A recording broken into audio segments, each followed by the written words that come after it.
I killed the thing I loved the most. Oh my god, you killed a hooker! Ladies, gentlemen, and variations thereupon, this is Modern Escapism.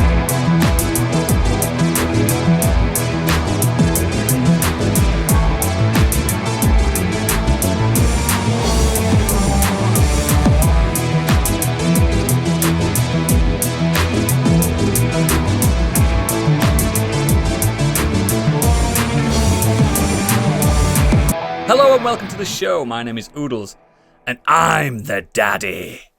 Joining me today, the Peter K. tribute act of podcast in its gadget. Garlic bread? I can't remember what Peter K sounds like. That kind of like that. Also, the Gary Busey buttered sausage of podcast and its Stig. Buttered sausage. What is Buttered it doing? sausage. Where is it coming from?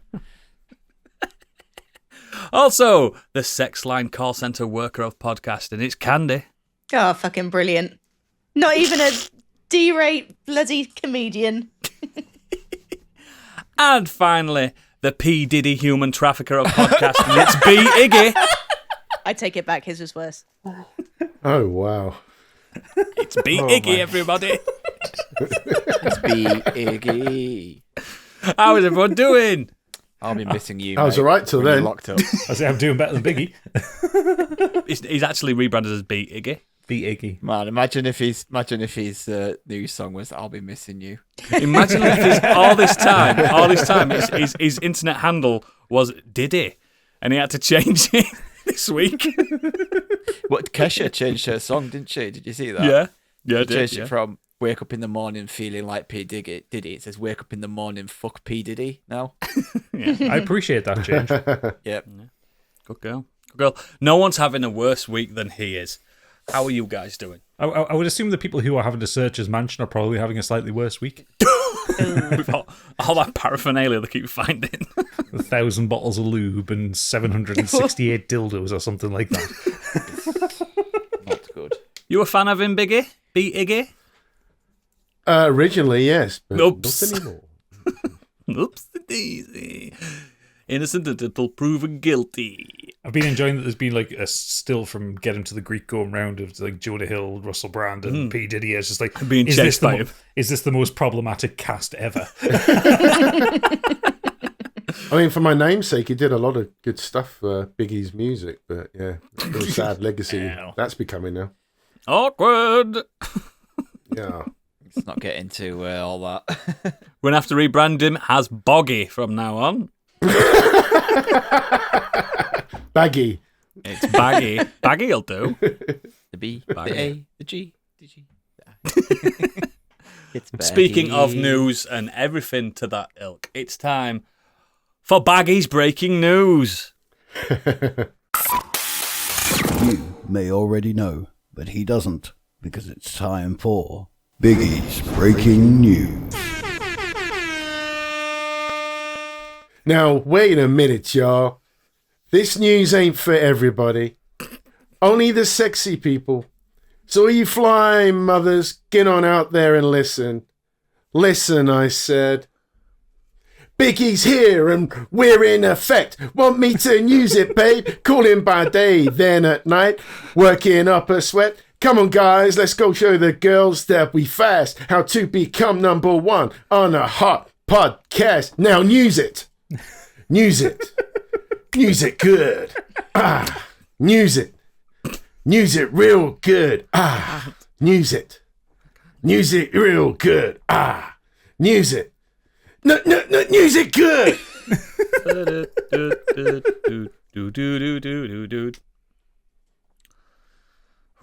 Okay. Back to normality. Yeah, please. PS5's building an insurmountable lead over rival, outselling Xbox almost 3-1. The Wall Street Journal recently published a report on the current state of console gaming. And perhaps unsurprisingly, the PS5 has a commanding lead over its main rival, the Xbox Series XS. XS. Yeah, Nintendo is still obviously in third place. Hang on. Microsoft. All right. What? I thought you said just X. I thought you just said S then, and I was like, oh well, yeah, sure, it's going to be selling the S, outselling the He S. just didn't read out the. Yeah. Slash. Okay. said XS. Anyway, Microsoft remains famously tight-lipped about its Xbox sales figures, but WSJ had access to market intelligence firm Aldora Intelligence to come up with the numbers. As we enter the 5th year of the current console generation, Sony has sold 61.7 million PS5s as of June 2024. Microsoft has moved approximately 28.3 million Xbox Series XS. Well, it's because all their games are on PC as well. And now Fire And Sticks. Fire Sticks and TVs and phones. It's like... this isn't really news, is it? Because we already knew this. Like, they're already outselling them. It's also You not know why you brought this up? It's also not really like... Pony. It's also really not really news because it's some market research firm has actually done this. It's not Sony saying, we've sold this many. Just Biggie wanting to stick the knife in, isn't he? Yeah. Maybe. The other thing is that, you know, Game Pass has games. Don't need games to sell, does it, Biggie? No, I mean, it's got PlayStation Plus with some amazing PlayStation months. What, like that month with Foam Stars? Mate, I can't even stick Moving up for on that. next. You can't bring that up and then, like, mic drop on that. That's the worst thing ever. What was Yeah, I this mean, we month's all know game? that- I distinctly remember this month's game choice was a bit Plucky lackluster. Squire. That's if you got Lucky the Squire, full, That's yeah. if you got the full tier, though. No. Fuck knows, mate. NHL, I think. Anyway, like, yeah, they're outselling. They're always probably going to outsell them. It's PlayStation. The PS3 still outsold the Xbox 360 in the end because it's PlayStation. did. Their name sells regardless. You could talk to Naming people convention. who only play like FIFA and COD, and they'll just get a PlayStation because that's what they're used to. Even if you could say to them, you will get COD included in your subscription. You'll get access to FIFA through EA Play, like through Game Pass. They're not interested. Because what have I told you before, Stig? Consumers are thick. Like They're dumb. I literally, my mate was like talking about FIFA and stuff. And I was like, well, get this because then you can get that, you can get this. And he's like, oh, I say it to my mates all the time. I'm always trying to sell Xboxes. I can't. yeah, they're just. I just can't. I'm not Like, asked. I All always of said to them. them, like, look, you play 2 games a year. You could have played these 2 games and more for the price you paid for these 2 games on this system that's cheaper than the one you bought. Like if you look, That you at, only bought for those 2 if you games. look at the you subs, fucking idiot. the subs. So the consoles are selling them out 3-1, but the PS Plus subscription is on 47.5 million, and Game Pass is on 34. So that is yes behind, but that's a lot of those subscriptions are on other devices, not just Xboxes. PlayStation Plus monthly games for this month. Sorry, I had to sign back in. Quidditch Champions, The Show 24. MLB The Show 24, and Little Nightmares 2. That's all right. Ish. Okay, whoop-de-doo. All 3 that I wanted. Did you want Quidditch? Did you? You've been Yeah. playing it. He did play Cleared it. Saw it on his thing. What is it? Platinumed it. It's platinumed So it. recently added to Game Pass. Frostpunk 2, Wargroove 2, Expeditions Mudrunner, Age of Mythology, Star Trucker, Core Keeper, Mafia Definitive Edition, Doom 1 and 2, Crash Bandicoot. Yeah, but that's not the games with gold, is it? That's what Biggie's Never heard of them. Because they do have. I'm not defending PlayStation now, but PlayStation do have the Game Pass style tiers as well, Oh, they do. don't they? Yeah. And they've got stuff on it. Fuck knows, I won't pay for that shite. Oh, you just deal. Well, speaking of PlayStation, Yeah. they announced their 30th anniversary collection, which is including a grey PS5 and a PS5 Pro. Did you Well, I like told the you look of these? I mean, think what I that told looks you about- fucking cool, actually. Well, have It I does. told you about default skins? I get the default skins. I've got the default console. Can they just go back to using that colourful logo, please? 'Cause I really this like looks- it. Yeah. The Yeah, colourful I logo did is too. always better than just a plain white. My or mate's black got one. that colourful logo tattooed on his upper arm. It's a good show. Always for a remind me of tattoo. the SNES, actually, that colour scheme. Yeah. I think it's the same colour scheme from the SNES, isn't it? Well, it's similar colours, isn't Yeah. it? Yeah, Yeah. very, very, very similar. Yeah. There's only Boys going to be and coats, 2,000 weren't of them, though, isn't there? So if you get one, then you could probably. 12,300 units. Oh, that's it. Sorry, Which one 12,000. of you guys are going to win one? I mean, I'm not going to pay. Candy. I'm not going to pay the 700 quid for the Pro one. Biggie, I you'll might win start one, Probably then, get enjoying that isn't some- it? back. You could probably get that back on eBay for the limited edition, though, Probably. Yeah. if you're willing to risk it. I might Yeah, have see, to. My that- PS5 started making a bit of a stressful Ah, sound. look at that. She's already making I might have excuses. to. Absolutely. Actually. Oh, I heard a little bit of a from it the other day, like a little, There's me loosening the screws at the back. little Come on, silent make a part. noise. Yeah, she's there like jamming a screwdriver in the pot. Oh, it's fucked. I'm gonna have to get a pro. She stuck some fucking jam toast in fucking this slot. I might need to get a new one. Whoops, You I don't dropped fucking this play the while- one you've got now. Yeah, she was like, "Whoops, I dropped this while I was moving house." Yeet. Do you? No, I haven't been playing it much actually. I've been mostly Xbox this year, and I will be for the rest of the year as well. There's a lot of Xbox stuff coming Because there's out. nothing else to fucking play. Yeah. The next 3 months on Xbox are massive. What else Yeah. are you going to fucking play, mate? Just get rid of it all completely. Starfield at the end of the month. You got Stalker in November. Yeah, Indiana Jones and Avowed is fairly soon. yeah. Also coming to the About next PlayStation. year. They push that back to March next year. That's still fairly soon. Biggie, So- stop. something else coming in December though as well. I can't remember what it was. Concord 2. No, it's only PlayStation developed games that last 6 weeks. Speaking of, Oh, when's Atomfall out? That's soon, isn't it? That's the one. That's out soon, yeah. speaking of Concord, the dev could close after the director of PC disaster steps down. The silence following Sony's removal of Concord from sale was not going to last, and it appears there's been some movement in the embattled Firewalk Studios. According to multiple Kotaku sources, developers feel like they're stuck in limbo, and last week director Ryan Ellis told staff he'd be stepping down as director and moving into a support role. To the surprise He's of no took, one, he's I took a guess. buyout, hasn't he? He's took a... You'll get this, like, fuck off and we'll give you some money. That's what's happening. You've embarrassed yourself. Well, I think But we it's can't more sack that, you for it. I think it's more that there isn't a game to direct. So he's Yeah. So it's, he Maybe hasn't he's quit- in canteen, like, feeding staff. He hasn't quit the company. He's just No, he's a cleaner now. No longer the director. He cleans the toilets. Luckily, it only cost Sony $400 million and was meant to be PlayStation Star Wars. According to Grow that man up. Colin Moriarty, an industry veteran who claims to have talked with a developer at Isn't he Firewalk. Sherlock Holmes as baddie? It could have been if they had just done a single player and then put this hero shooter on the side. And Yes, probably exactly. people would have played the single player and might have delved into the multiplayer because you got it in one package. Like it looked Even Destiny 2 had a single player campaign, which was good. I keep said it and I keep saying it. When we saw the preview, it was like, this looks pretty good. And then they revealed what type of game it was. And it was then all the immediately. air grow just went. Yeah, no. Fucking joke. I feel so sorry for him. I feel sorry for anyone. I don't feel sorry you for being- Sony.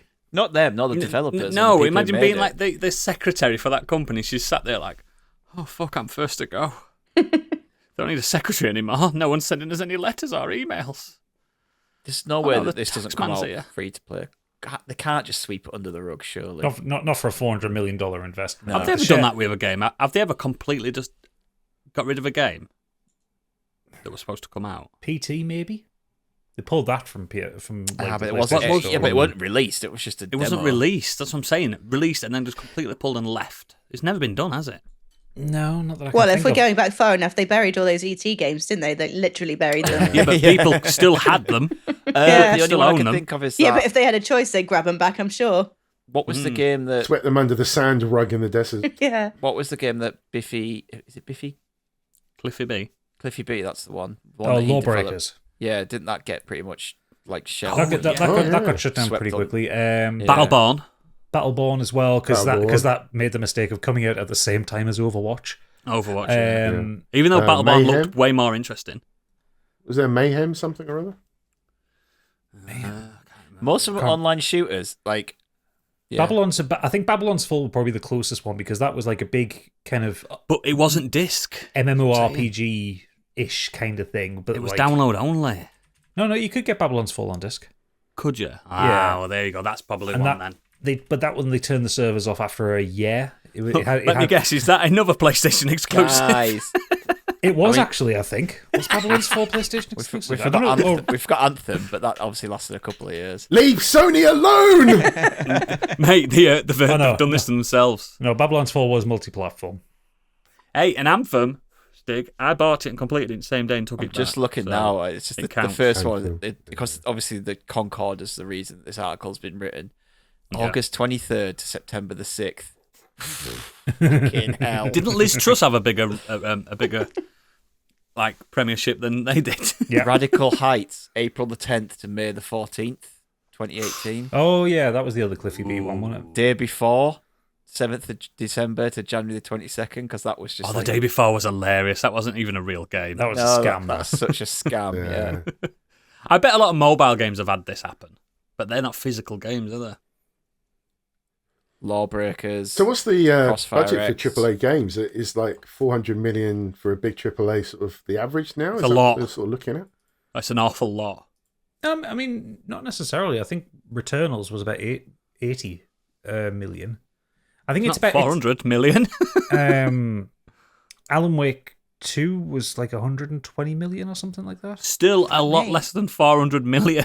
It's mind blowing, isn't it? When you kind of go back to bedroom coders, and now you've got $400 million.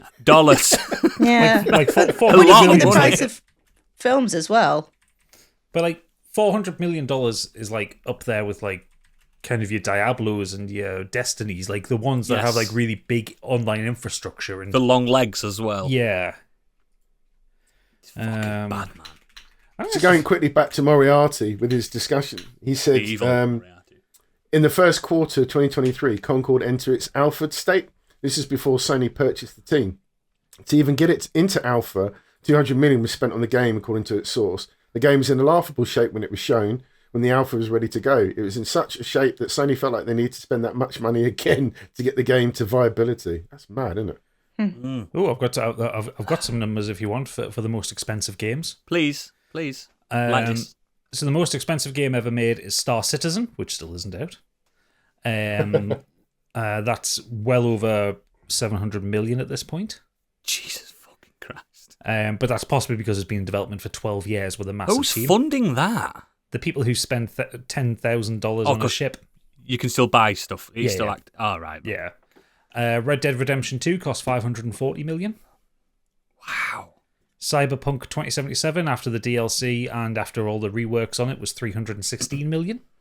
Yeah, that was in recent memory before this game. I've already forgot the name of. What's it called?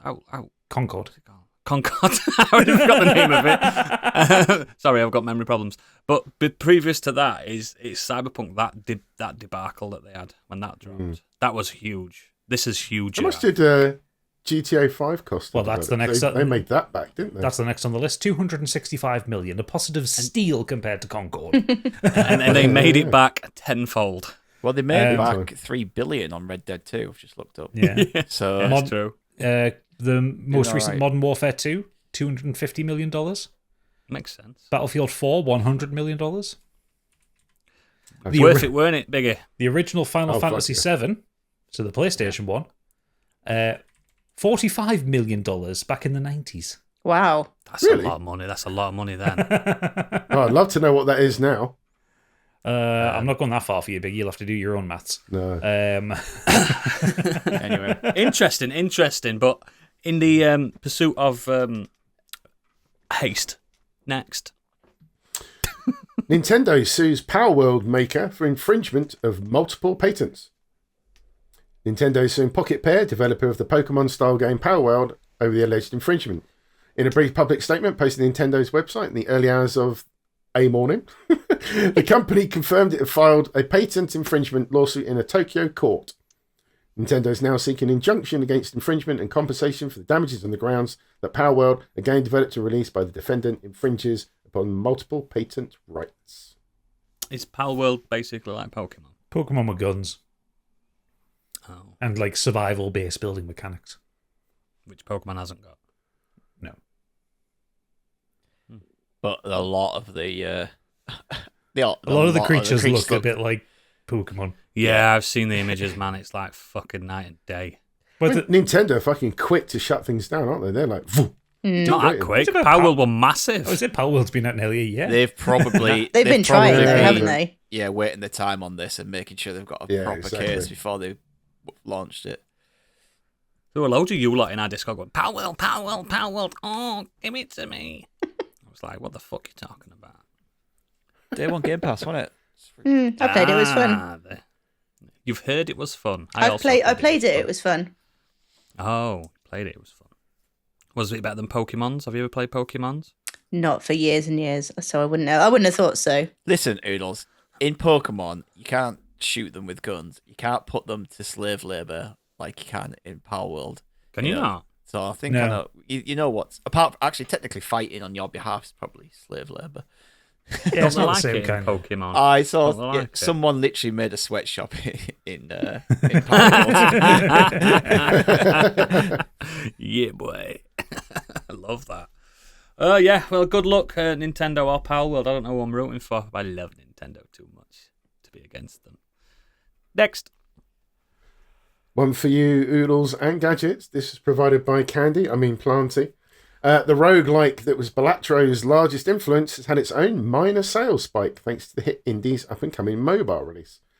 Luck Be a Landlord, which was developed by indie dev Dan Dillario, is a roguelike deck builder which sees players use an in-game slot machine to earn rent money and defeat capitalism, adding new symbols to the machine as they go in the hopes of earnings and more coins.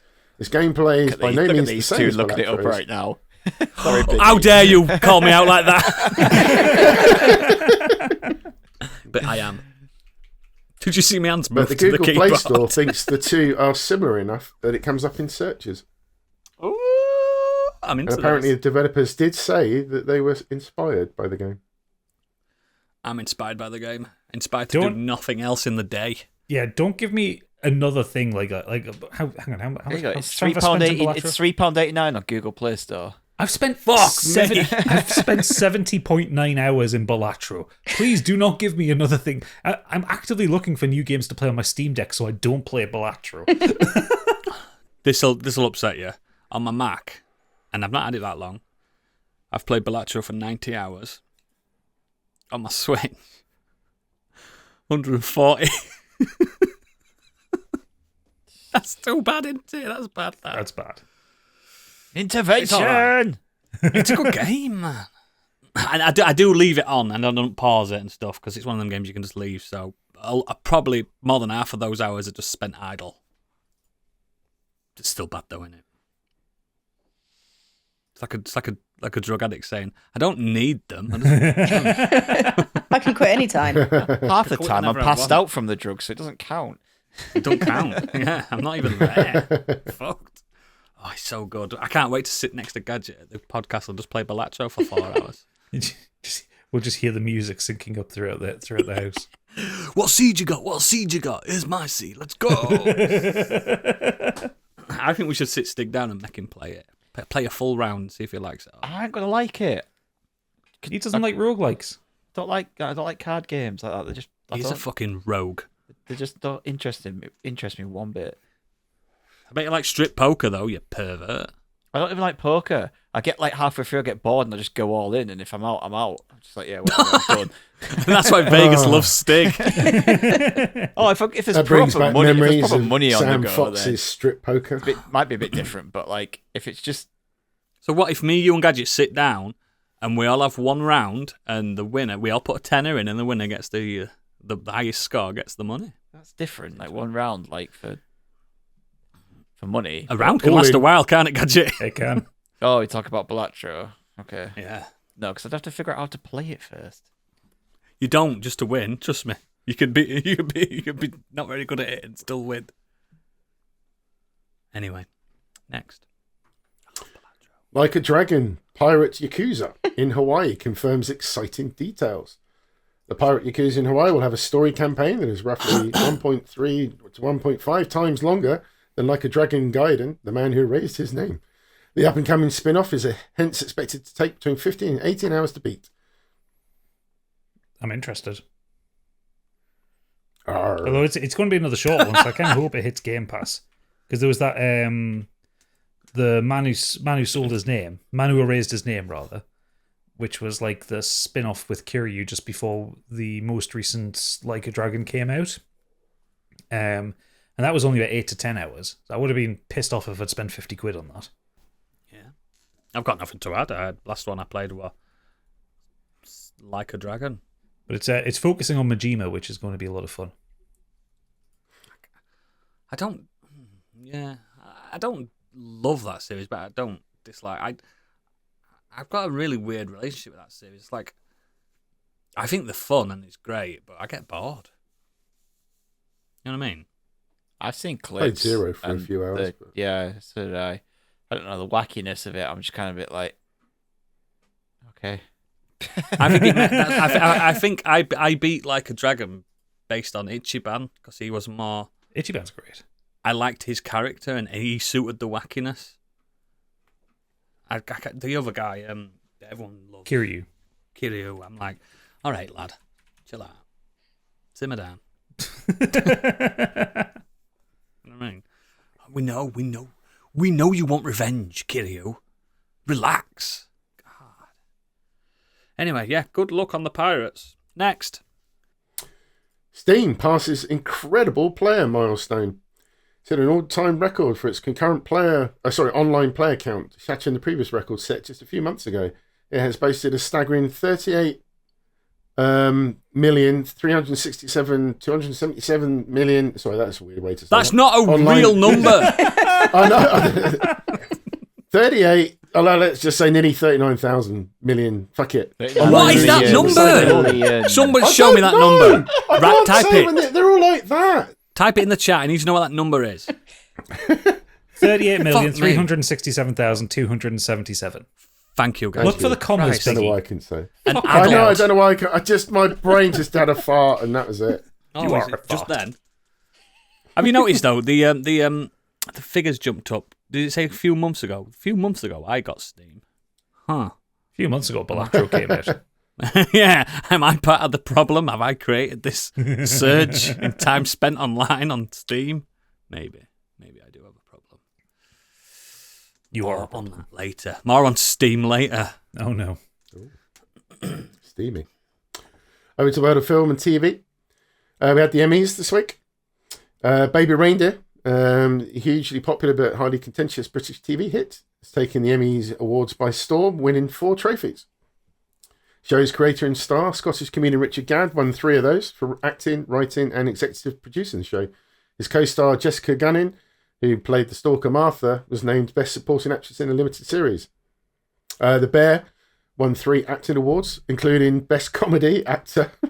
I don't For get Jeremy this. It's Allen White. not a comedy. No. It's just the I weren't- Emmys and their stupid. I weren't laughing much. It's their stupid way of that they do things. It just yeah, it's Second year in a row he's stu- won that. Yeah, it's ridiculous. Not a I funny did- character. I did like that the woman who plays Tina, she won Best Supporting Actress in a Comedy.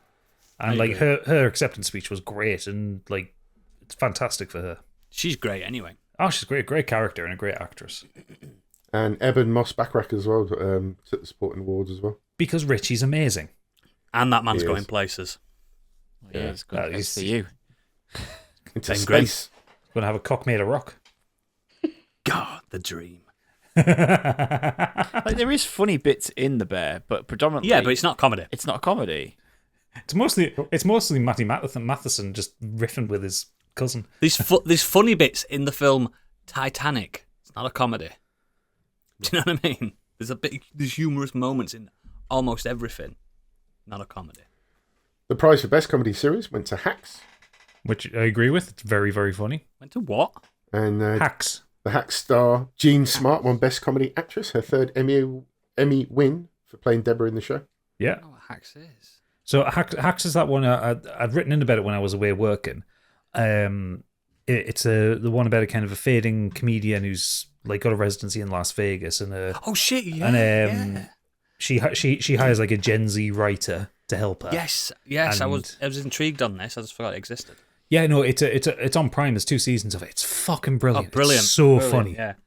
I'm looking for something because So Rings of Power ends this week. So yeah, half an hour And episodes, it's 10 already- 10 episodes a season.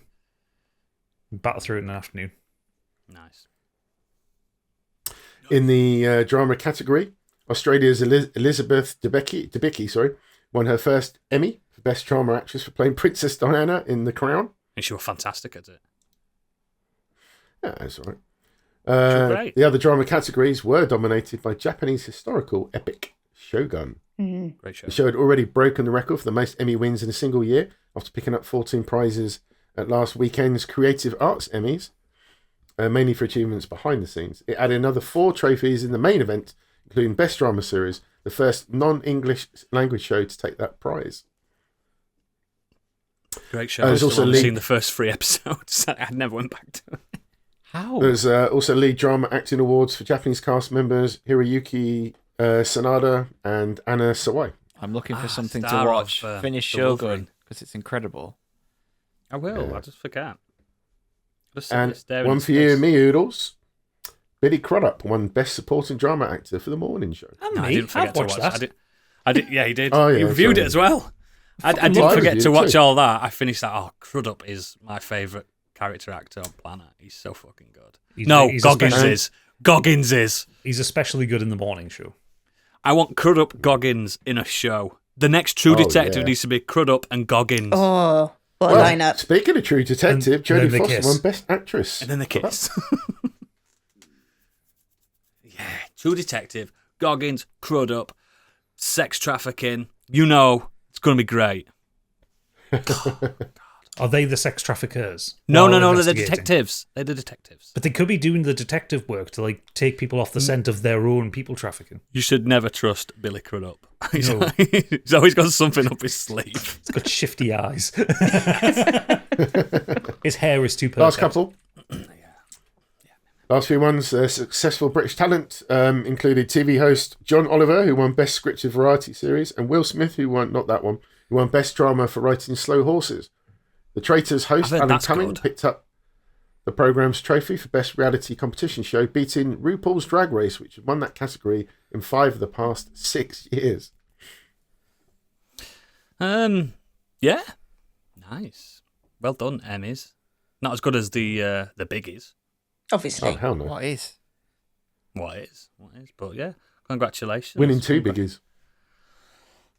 Congratulations to all those who have won. Next. Beetlejuice. Box office hits major milestone, tripling its budget in just 3 weeks. That's awesome. It opened to $111 million US, a total that already exceeded the worldwide gross of the entire run of the original movie. That's great. Good for them. It means people want more from that world. You watched it yet, Candy? No, I was supposed to go this week and my date had the Stig, sniffles. she's a fake goth. She's a fake goth. Innit? I'll go. I'll go next week. You mean acid pill? I do mean acid pill. She had the sniffles. She's also a fake goth. Oh, I was about to ask if it was a date then. No. I'll keep you updated on that front. I've been on Bumble. I've ghosted everyone. Fucking hell, he's Bumble. She's been up the bumble. I've been at the Bumble. Is Bumble for like bee lovers or something? And that's our pod title. What is Bumble? Come on. It's like Tinder, but the girls make the first move. It's great. And I've just Fuck me. ghosted Don't everyone. give them the power.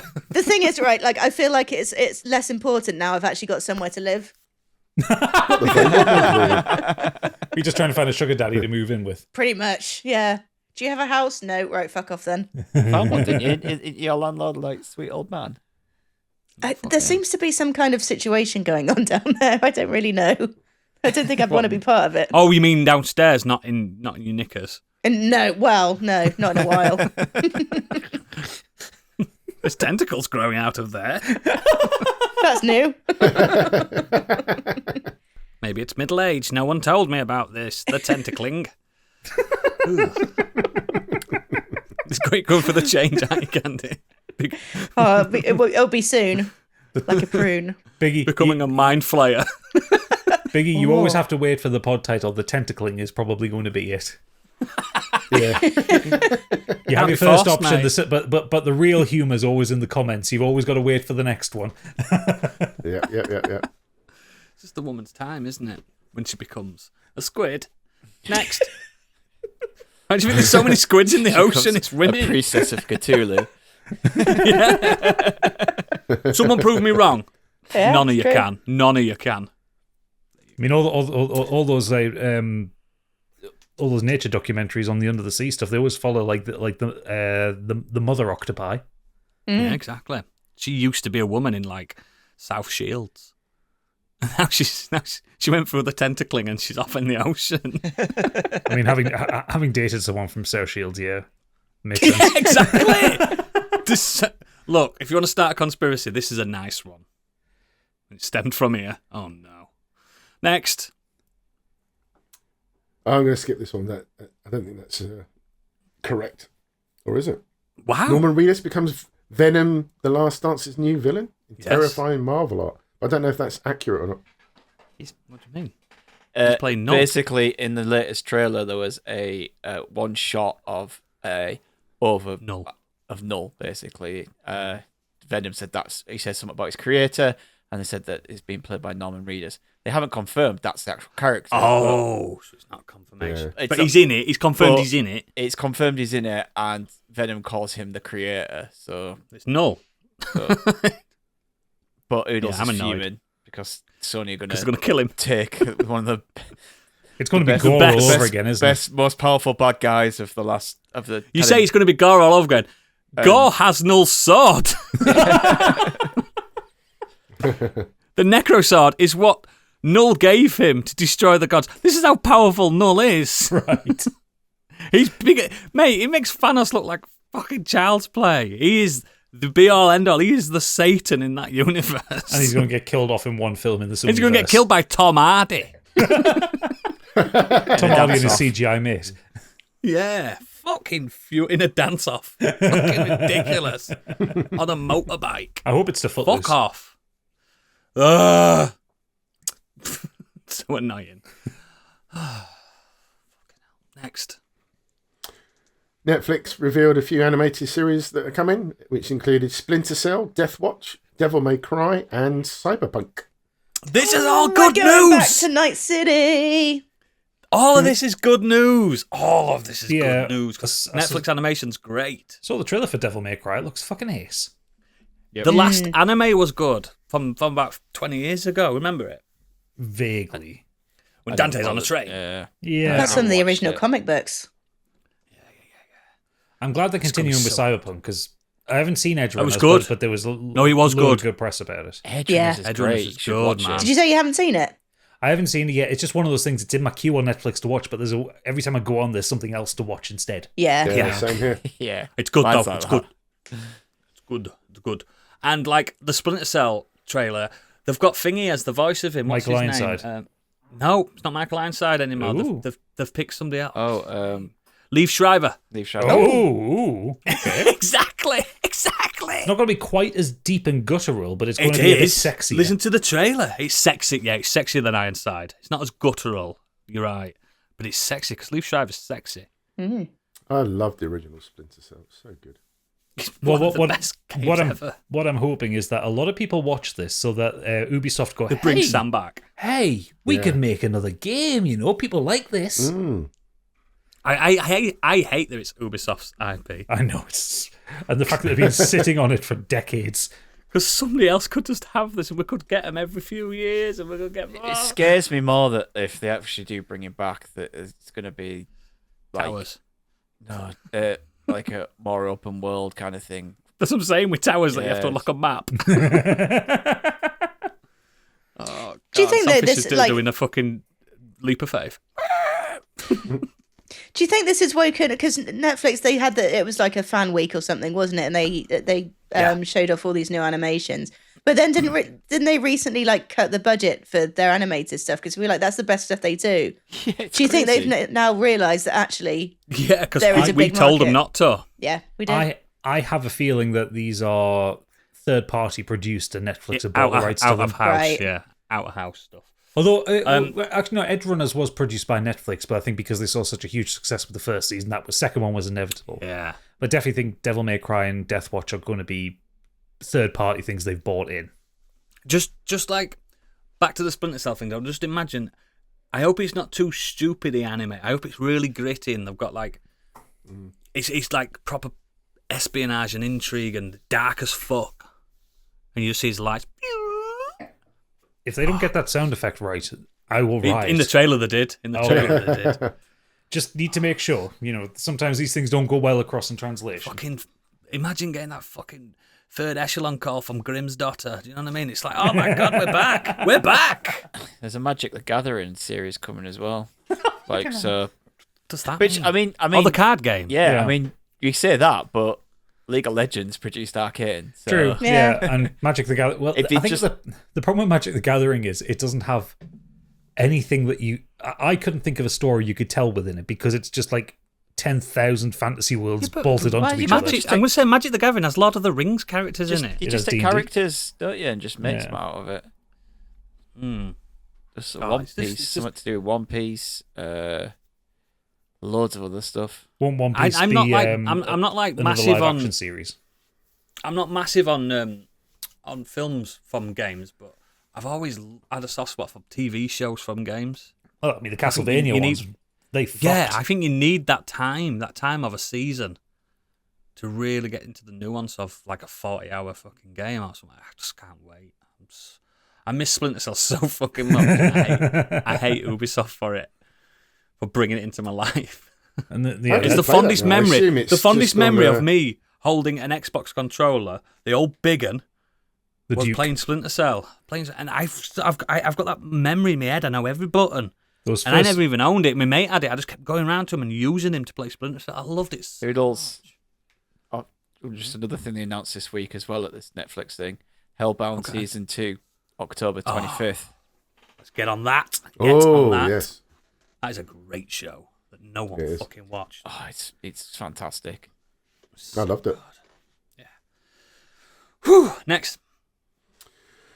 Well, Gladiators 2 isn't even out yet, but Ridley Scott confirms he's toying with ideas for Gladiator 3. No, he'll be dead. He'll be dead.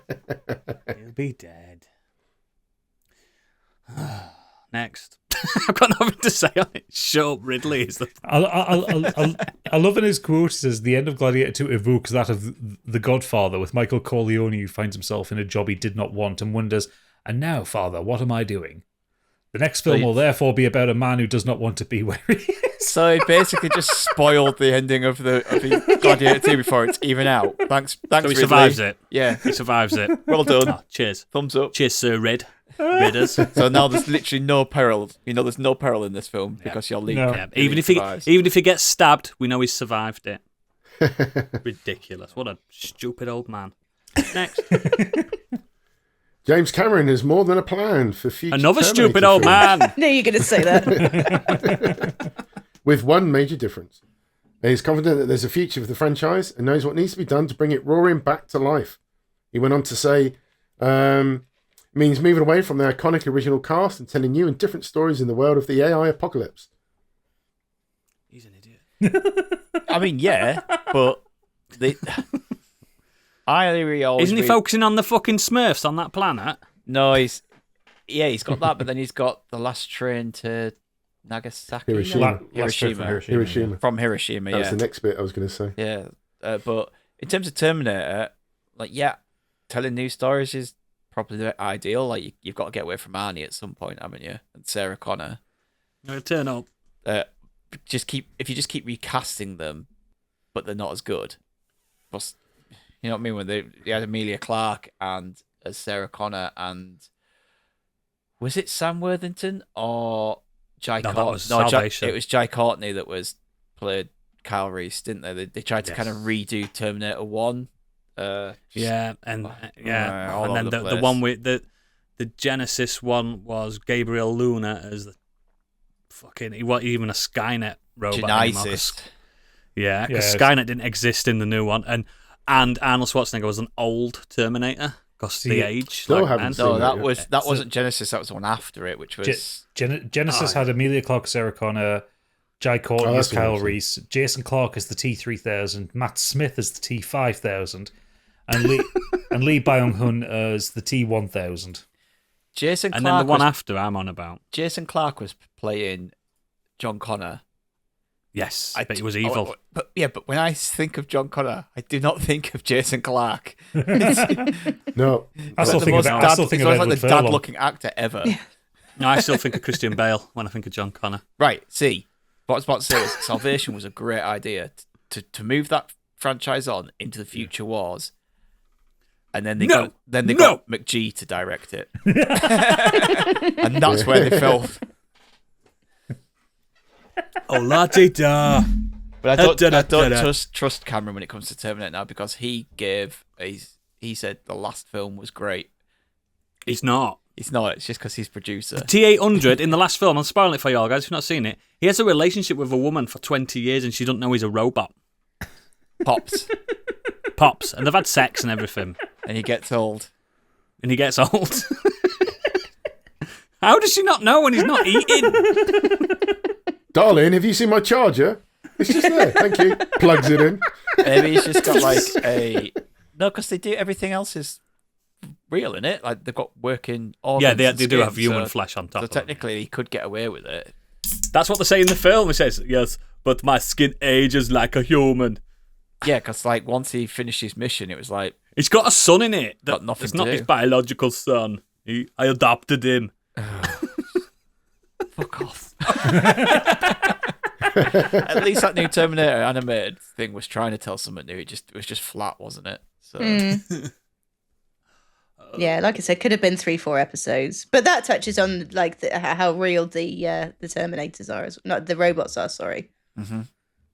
Say what you want about silly old men directors, and say what you want about Scorsese, but at least he's still hitting it out of the park. I know he doesn't like Marvel films, but he's still hitting it out of the park with his films.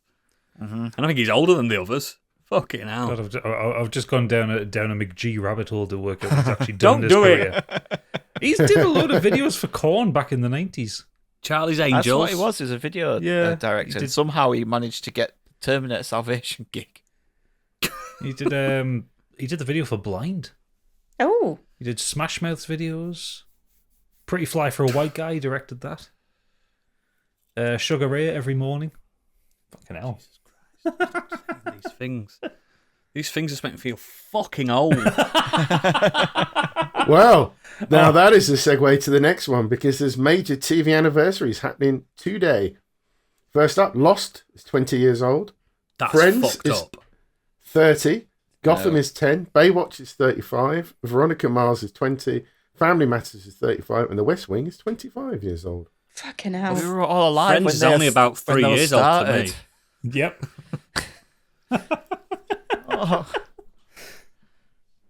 Biggie's older than Neighbours, and not Neighbours, Coronation Street. Yeah. He remembers like, when that Shut the first fuck came on. up. It's like We all had to watch it, and the only house on the street that had a telly. Used to go down and watch it in black and white. It's like I know in my head that The West Wing started in 1999 because they actually reference the year in the show. And It's obviously 1999. Well, no, because Bartlett's election was Bartlett 98, so it was. Yeah, he was. And it starts a year after his election. But when you say, "Oh yeah, it's 25 years old this week," I'm like, "Fuck off." How can it be? The millennium was only about 10 years ago. Exactly. It's also mad to think Gotham was only 10 years ago. Like Gotham feels much older than 10 years for me. I didn't know it. It's I didn't know it had mental legs. when you think about it. That like Breaking Bad finished something like 12 years ago. God. Yeah, because Shut then up. it's ridiculous. Like when That's not real. 2008 it started, or 2009 it started. Someone told me the other day, it was like 5 years ago, COVID was announced.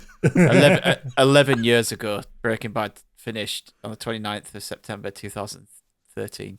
Do you know what? I was surprised because I rewatched Breaking Bad again fairly recently, and the first season, certainly, maybe even the second season, was still in that like the shorter TV Aspect ratio. Yeah, 16 it by did 9. look old. Yeah, 60. It looked old. It really did look old. But it's funny because when you think about that, you think I can't be that far away. But then we had a gap, and then we had 7 series of Better Call Saul.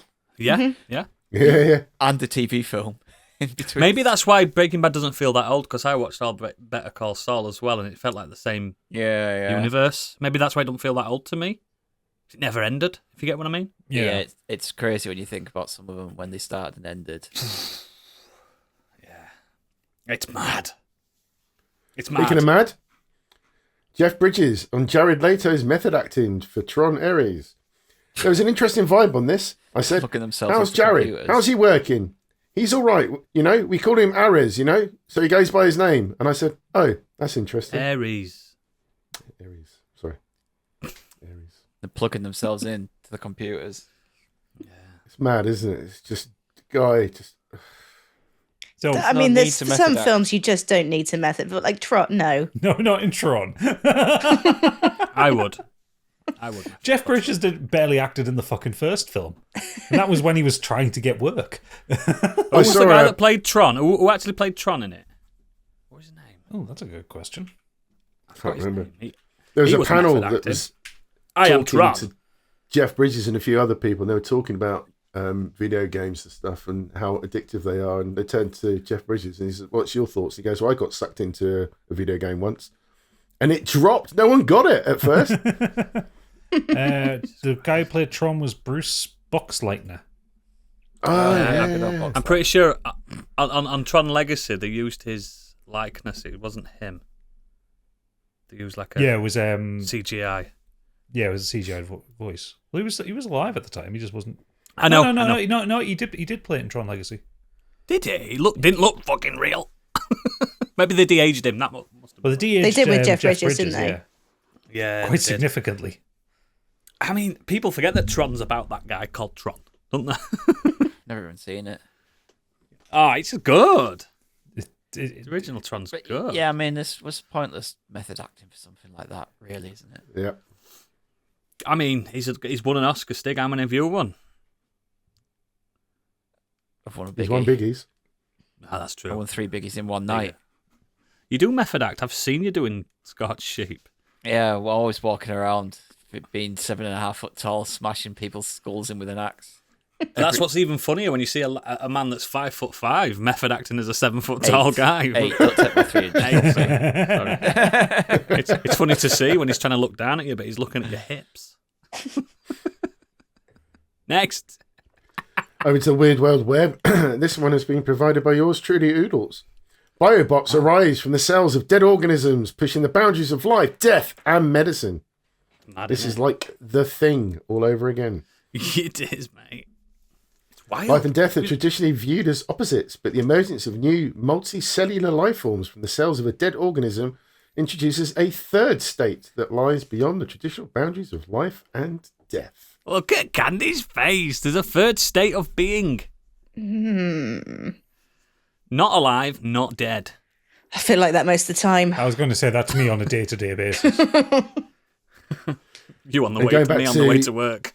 I'm out. Going back to something that Oodles brought up last week, life, death, and the emergence of something new, the third state challenges how scientists typically understand cell behaviour, whilst caterpillars metamorphosing into butterflies or How can you tadpoles write evolving into frogs may be familiar developmental transformations. There are a few instances where organisms change in ways that are not predetermined. Guess what? They Candy? found We that can skin live forever. cells extracted from deceased frog embryos were able to adapt to the new conditions of a petri dish in a lab. It's mad, isn't it? Basically, it's Okay. saying that carbon-based life doesn't actually end. My mind's a bit Consciousness blown. does.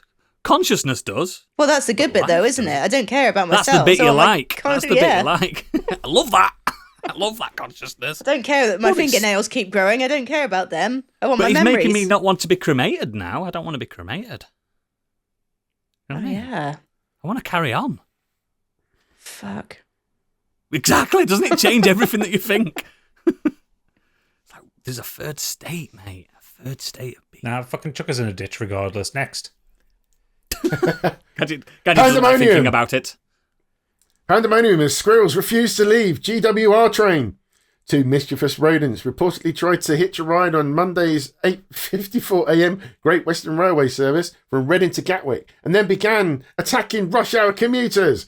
Witnesses said pandemonium ensued as passengers rode off the train at Gomshall in Surrey and the conductor attempted to force the squirrels off to get off the busy carriage.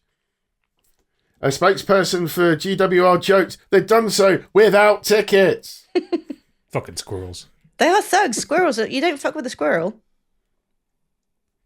I love you. I wouldn't. We've They're got rabies. Nasty little creatures. I got bit by a squirrel once and I had to have a jab Explains a lot. Jesus. in York. I do like that the article has kept up the standards they've kept. The squirrels then allegedly started attacking those on board. You've got to say allegedly in case. Sue you, mate. That's what I'm saying. In case they've got lawyers. Luckily, they had their anti-squirrel kit nearby. As staff members at the station spent half an hour attempting to lure the squirrels off the train using broomsticks, a telescopic grabber, and peanuts. My trusty squirrel repellent spray. Holy hole in a donut, Batman. That's bad. Squirrels, man. I'm sorry if you are a squirrel, don't give 'em a when gun, you're though. listening to this. Played that. Yeah, the bastards. Imagine the conductor punching a squirrel out the window going, "No ticket." Get off my plane. Imagine if a squirrel was the conductor.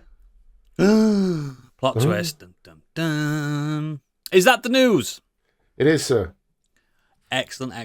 Let's get on with what we've been up to this week. And I want to know what Candy's been up to. I have found something that might be one of my favourite things ever. I've been watching an anime. I've recently got Netflix back. This is old news, by the way, and we possibly covered it before. However, it's new to me. I devoured Blue Eye Samurai. Hello. Was it you? Hello. Yeah, shut up about it. Oh my god, how bloody incredible. I told you. You did. So She doesn't listen to you, mate. Story aside, it's one of the most beautiful looking animes I have ever seen. It's obviously done in 3D but cel shaded or to make it look like a cartoon. But basically every shot, every frame could be a painting. It's just jaw-droppingly stunning. The animation itself is so smooth. Yeah. But it retains the kind of old qualities of the traditional Japanese art as well. So obviously it's Blue Eye Samurai, about a samurai. That's kind of by the by. The story is incredible. Blue's got blue eyes. It's they are a mixed race individual. Yeah.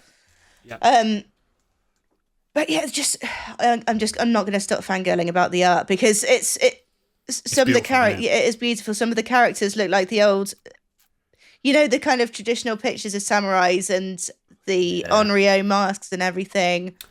I'm going off the top of my head. Is it kabuki paintings? Or something? Is that what Kabuki paintings, I think. Yeah. Kabuki's the style. Yeah. Kabuki. Yeah.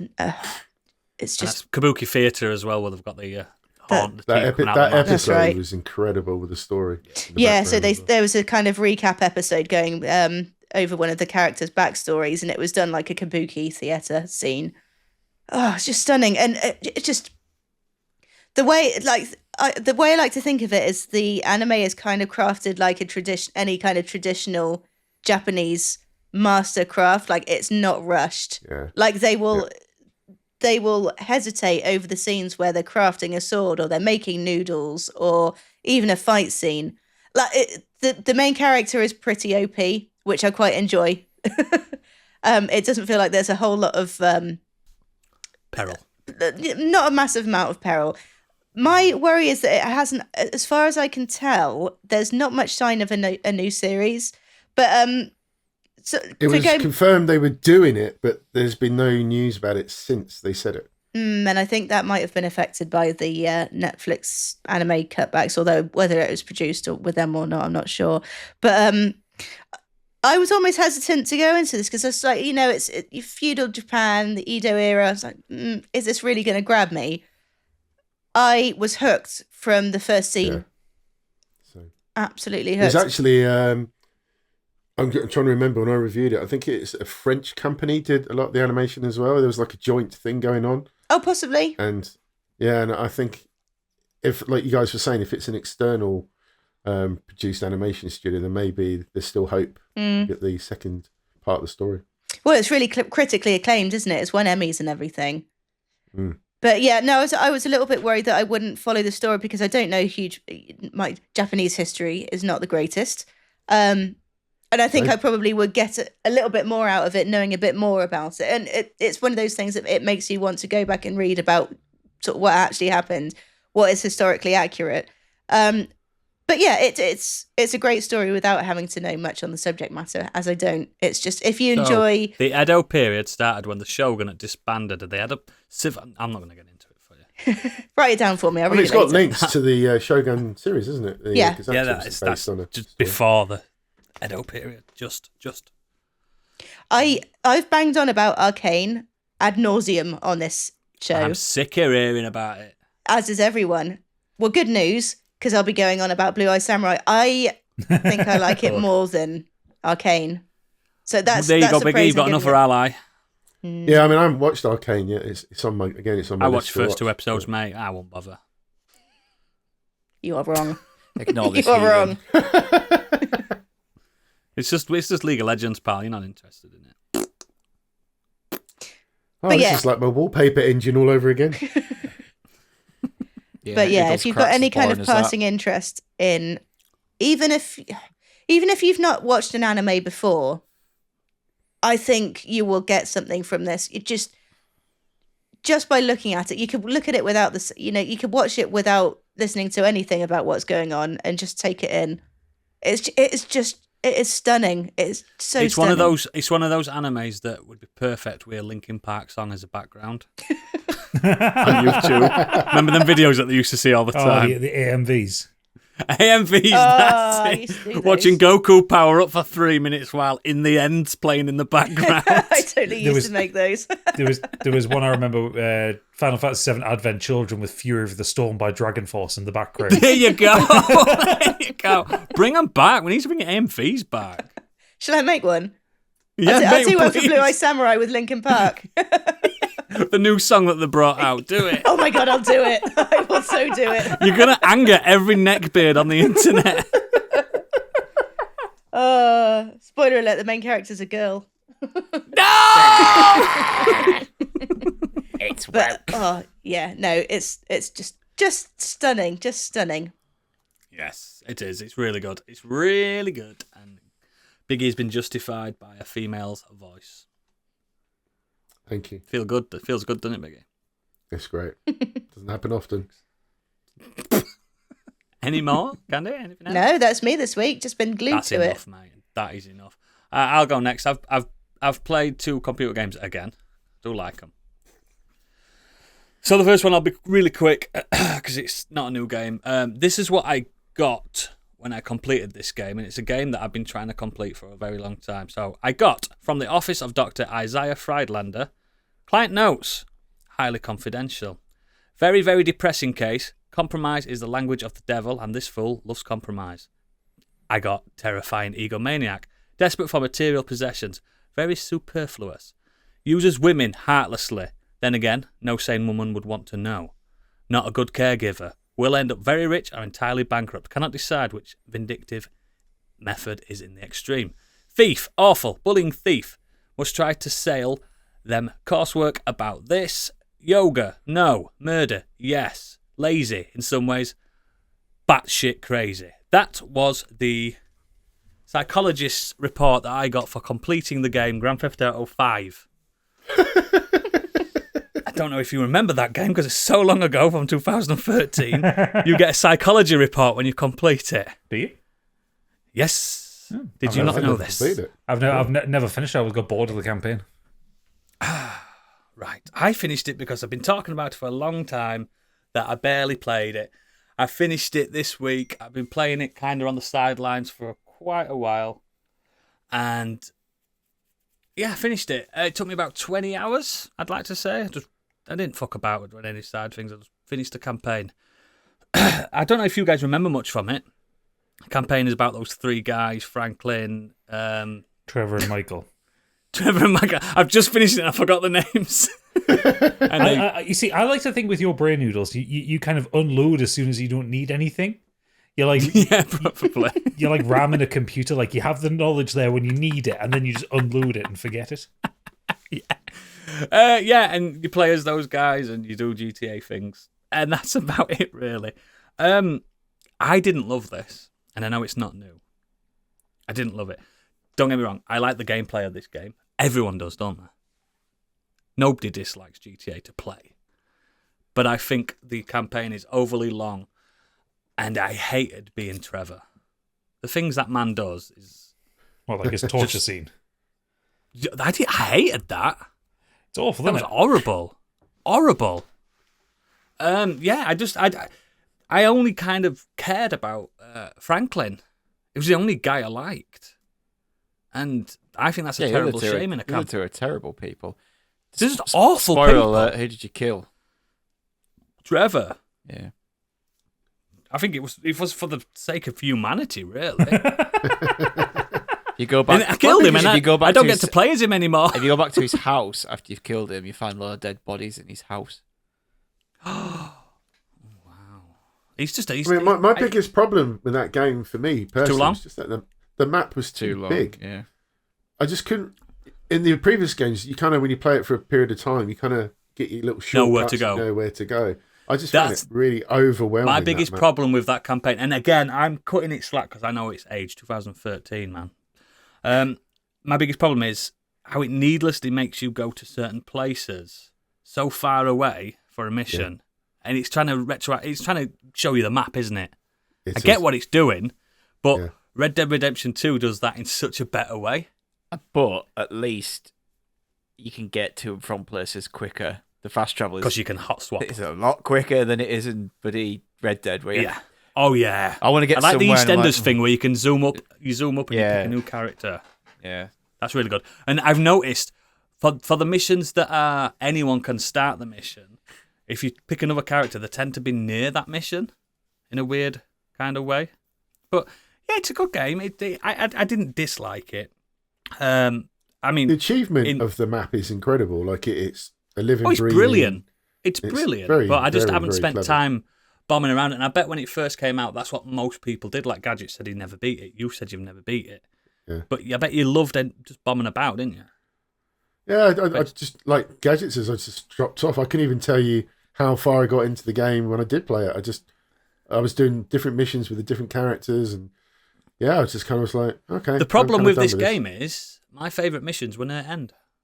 The last 3 or 4 missions were best missions in game. Everything else is tail that guy. You got to deliver these drugs to that guy. Go shoot that guy. Do you know what I mean? And I And do to say- wonder what GTA 6 will bring, how different that sort of stuff will be, because it's obviously going to have some of that stuff in it, but how far from the formula are they actually going to go with the big one? Remember Red Dead Redemption 2? You started a mission and you thought it was a simple, and it used to just envelop into a massive different kind of mission, didn't it? Like naturally, they did it a lot better. But yeah, it's a good game. I give it like a 7 out of 10 in today's parlance for a new player. The gameplay holds it up. It's fun to play. But the main thing I want to talk about is the hot. By the way, Sorry? online is better, miles better for GTA. I can imagine it will be because it's just pure gameplay, isn't it? And you're with mates and you. Well, there's having all a different. laugh. You don't even need to be with mates. It's just all like there's so much more extra content. Yeah, I can imagine, but I'm not paying for. No. It's uninstalled. It's too big a game to just leave on. But yes, I've been playing the main big PlayStation game of. It's not a PlayStation game. I just wanted to wind you up. About a little robot that goes around collecting things. I've been playing Bzzzt, not Astrobot. Bzzzt. He's like, not the game Astrobot. I've been playing another game about a platforming robot called Bzzzt. BZZZT. Bzzzt. If you don't know what Bzzzt is, No. Bzzzt is a 2023 fast-paced 2D platform video game. The player controls a small robot in a futuristic environment, mimicking the 8-bit arcades of the 1980s. I've got it on Mac. It's not on PlayStation. This game, it's got an over 90 on Metacritic, but not many people have reviewed it, so you can't count that. This game's fucking brilliant. I don't know if you've ever seen it, ever heard of it, ever even thought about it. I got a code, so I decided to play it. Who remembers Super Meat Boy? I remember Super Meat Boy. Yeah. The first game was brilliant, wasn't it, on Xbox 360? It was also wicked hard. Imagine that, but not as hard. And better art style and fucking a story and cute little robot and I'm looking at the Lives. video of looking at the video for it now, it looks like a cross between Celeste and Mega Man. Celeste is Rick how Dangerous. Celeste is a better. Yeah, Celeste is a better way of saying it than Super Meat Boy. To be fair, thinking about it, yeah. So do you know how Celeste you instantly just teleport back when you die and stuff like that? Yeah, That's what I'm coming from with your Super Meat Boy and stuff like that. The little rooms are timed and stuff. You don't have to worry about the time. You don't get anything for getting high scores or anything like that. But it's one of those little Twitch 2D platformers. Probably the best controlling one I've ever played. It's tight. It's tight. And that, I think controls on these games is be all and end all, isn't it? yeah. And if you liked Celeste, for instance, and you prefer the platformer with a little bit of levity because Celeste had a lovely story in the background, didn't it? A sad But story. it was a bit, it was sad and dark. This is like retrofuturism story where this robot is like, why do I exist? And his creators are like, you're here to save everybody. And it's a bit like Mega Man. Dr. Wily. Like that. It's really fucking good shit. I don't know if the trailer don't get you in, I don't think you'll ever be into it. But The trailer's got me curious, and I'm just listening to it now so I can listen to the music. The music is good. the music is very good. I've plugged my DualSense into my Mac to play it. I'm not playing it on keyboard like a fucking scrotum. Probably wouldn't recommend playing a game like this on keyboard. No, some idiots will do, though, won't they? I just think I lately, because I can't seem to, like, I've just beat GTA, but that's took me ages to beat. I can't seem to attach to, since Wukong, I can't seem to attach to a game. So these little playing Balatro and these little arcadey games are like feeding me at the moment. I don't know what I'm waiting for because nothing's coming out. I think I really need to take a step back from gaming for a little bit. And this is the nice little cleanser I needed before the gaming hibernation that I'm probably... There's nothing coming out. What's coming out? Fuck all. Get Astro Bot. Dragon Quest 3, that's it. There's no... Legend of Zelda game? Echoes of Wisdom? No. I've got Visions of Mana to play in the background, haven't I? Silent Hill 2 remake? No. I've been playing Visions of Mana still in the background of these other games as well, and that's cooking on gas. That's really good. But yeah, Bzzzt. I don't know if I'm saying that right. Bzzzt. Just sound like Ruby Rod now. Carbonelas. It's just a really good, if you like those little Celeste, Super Meat Boy, palate cleanser games, I like to call them. Because there's not much to them. They're just really fun. And I got a review code, so I've reviewed it for you guys, and I give you a 9 out of 10. A 9 out of 10? A Bzzzt out of 10. It's really good. I recommend it. It's only a couple of quid, I bet, as well. Tenner on Steam. Worth it. Guys, Bzzzt available at all Steam retailers. Stig, what you been up to? Films. You do That's why computer I need to games. start watching more. I do films. Got 3 films to quickly talk about. The first one is a film which is called I Saw the TV Glow by Jane Schoenbrunn. It's Isn't it that was like penned as a horror film, but it's not? yeah, that's my problem with it. Yeah.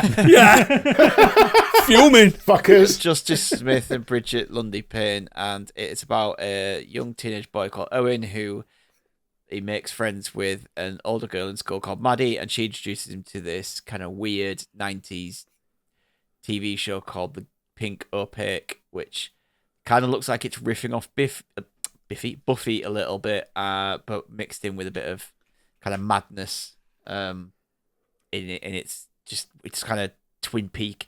Imagine kind of Twilight Twin Peaks Zone slash Buffy, and that's the kind of show that this show is getting at. So it's set in the 90s, and yeah, it's really dull, and I'm one of those. I think I'm one of those people that just doesn't get this film and doesn't get the praise for it. So I'm really, really disappointed because obviously I'd heard really great reviews about it, watched it, and I was just like, the fuck, like the aesthetics and the sound scope and everything, they're great. Like it looks great, it sounds great. It It was penned as a horror film, though. And yeah, it's everywhere. If you put the genre in and anything IMDb on Letterboxd on Google, it all says horror film. It's not though, is it? Oh No, the only bit of horror is it's about 1 hour and 40 this film, and it doesn't actually do any kind of anything that's vaguely horror like. It's about 1 hour and 10 in it. fucking hell. It's just drawn out. It's I get what it's going for, and I know what the message is, and I know that it's all about there's a lot of stuff about coming out and being yourself, and there's a trans allegory type thing running through it all. It still doesn't mean the film Fucking woke horror, man. doesn't make the film good. I know that's the message, and I know that they're trying to put this message out in a kind of weird and different way, but it just completely fell Pissed it flat. off. Yeah, I was really bored by it. So that was the first one. Now this film is crap too, but I enjoyed myself more than that film. Yep. I get that. And I wasn't planning on watching this film, but Amelia wanted to watch a film with me, and she said, "Can we watch this?" And I watched Trap, Ooh. Trap. What's Trap? the latest M. Night Shyamalan film. Oh, Oh. the murder in the stadium. Starring Josh Hartnett, where about the serial killer, the butcher, who takes his daughter to a concert, and the police get wind that he's going to be there, so they set up a trap. It's like a Taylor Swift concert, doesn't it? Yeah, and it's this concert. It's in the middle of the day, which, on the surface of things, you would say, why is the concert playing in the middle of the day? The film addresses that, and I actually have to give the film credit in a few instances where You're giving Shyamalan credit. I am, because he actually makes a point of putting in the script why she's playing a concert in the middle of the day. He then puts a point in the script later when There's a curfew at night. when he lies to the production team of this pop singer about his daughter. He actually puts a line in there to justify them not mentioning anything and not saying anything, and I appreciate that. I appreciate them actually taking the time to just put that tiny little So line of dialogue he covered his bases on that to one. cover his bases, where a lot of films Yeah. don't do that. But Okay. it's a film that is more centered around his daughter, Salika Shyamalan, and she wrote and produced all the music for this. So she actually created a full. Oh, it's a Nepo film. Yeah, big time. It is. Oh, Look how good no. my daughter is at singing, and look at this. And they put Oh, they put a full concert on for it to film round. They got they sent all the extras, the music, learn this song, sing along, and we will film around That's it. so cringe. And that's what it feels like. It is a film in order to try and launch his daughter's singing career.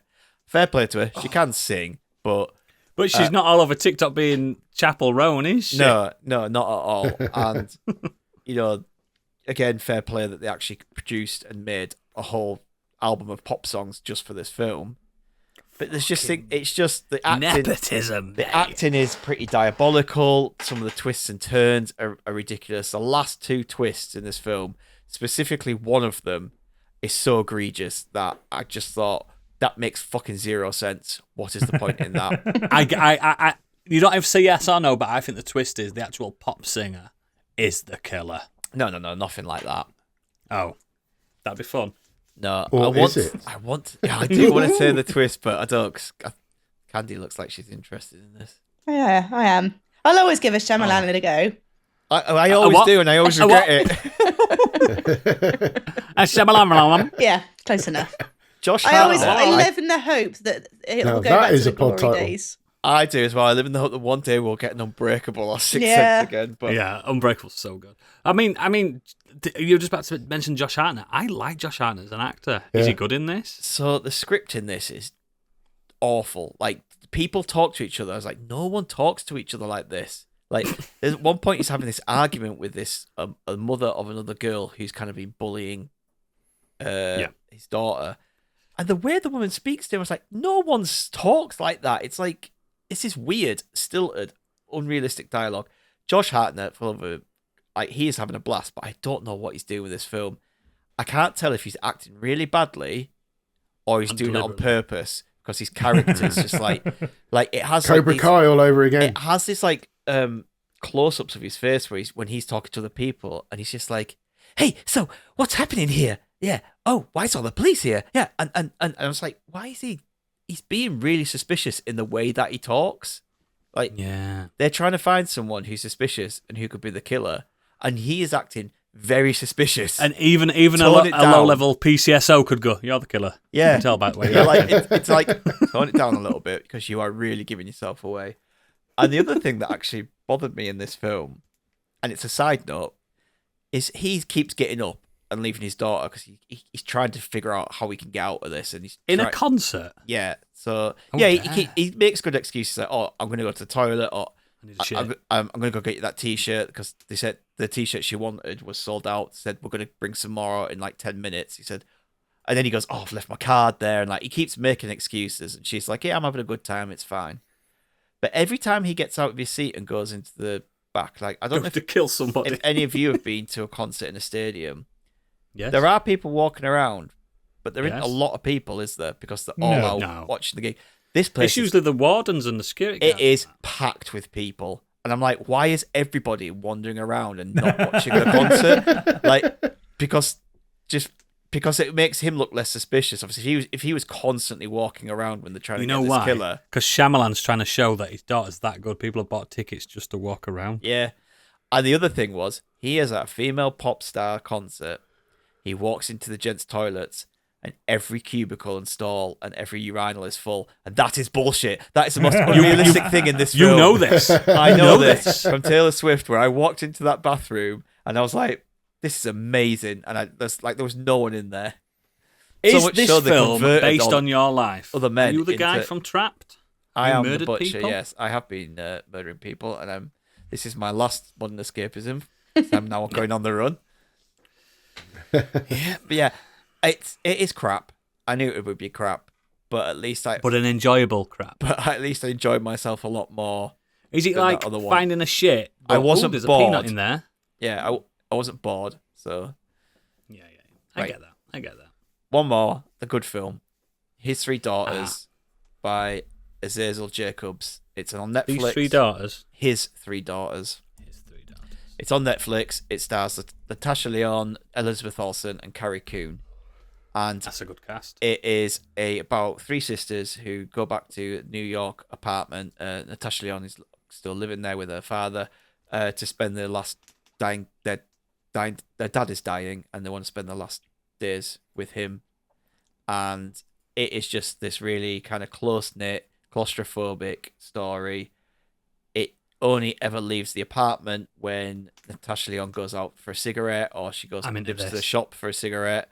And it was filmed in a real New York apartment. It's on film. Talkie, it's got mate. this- Is it a big talkie? It's all talking. Oh, yes. It's got that like kind of grainy look to it. None of it looks kind of sheen and bright and pretty. It has a bit of New York grunge about it.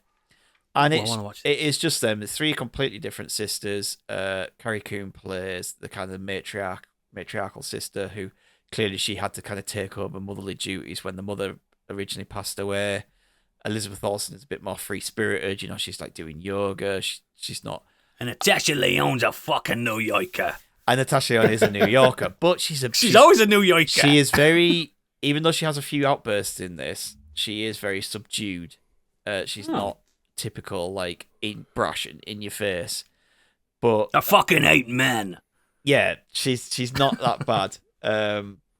But it's really good. Like, it is, let's say it's three sisters with a great script in this small New York apartment, kind of having to deal with their father, like, who's in the other room dying, Yeah. and them having to kind of talk to each other about the reason they don't talk that much anymore, or finding out that some of them have actually some interests the same with each other, but they just don't talk, so they don't even know that It's about each critically other. loved, mate. Yeah, it's got really good reviews. I didn't even know anything about it until I heard on it the Empire podcast this weekend. So I was like, I'm I'm going going to to watch that.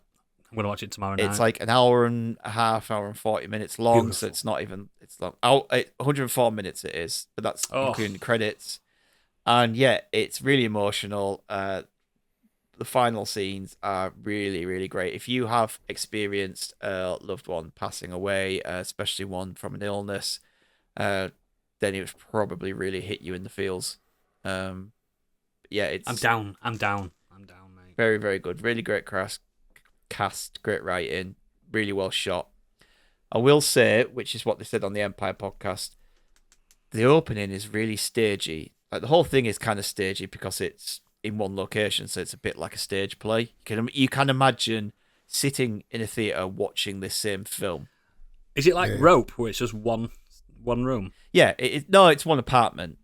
So Yeah, you do go into other rooms. There is multiple cameras. You do go outside, sparsely used. Yeah, but you could easily, put this on a stage and it would be just as enjoyable. Yeah, so it is quite stagey in its opening.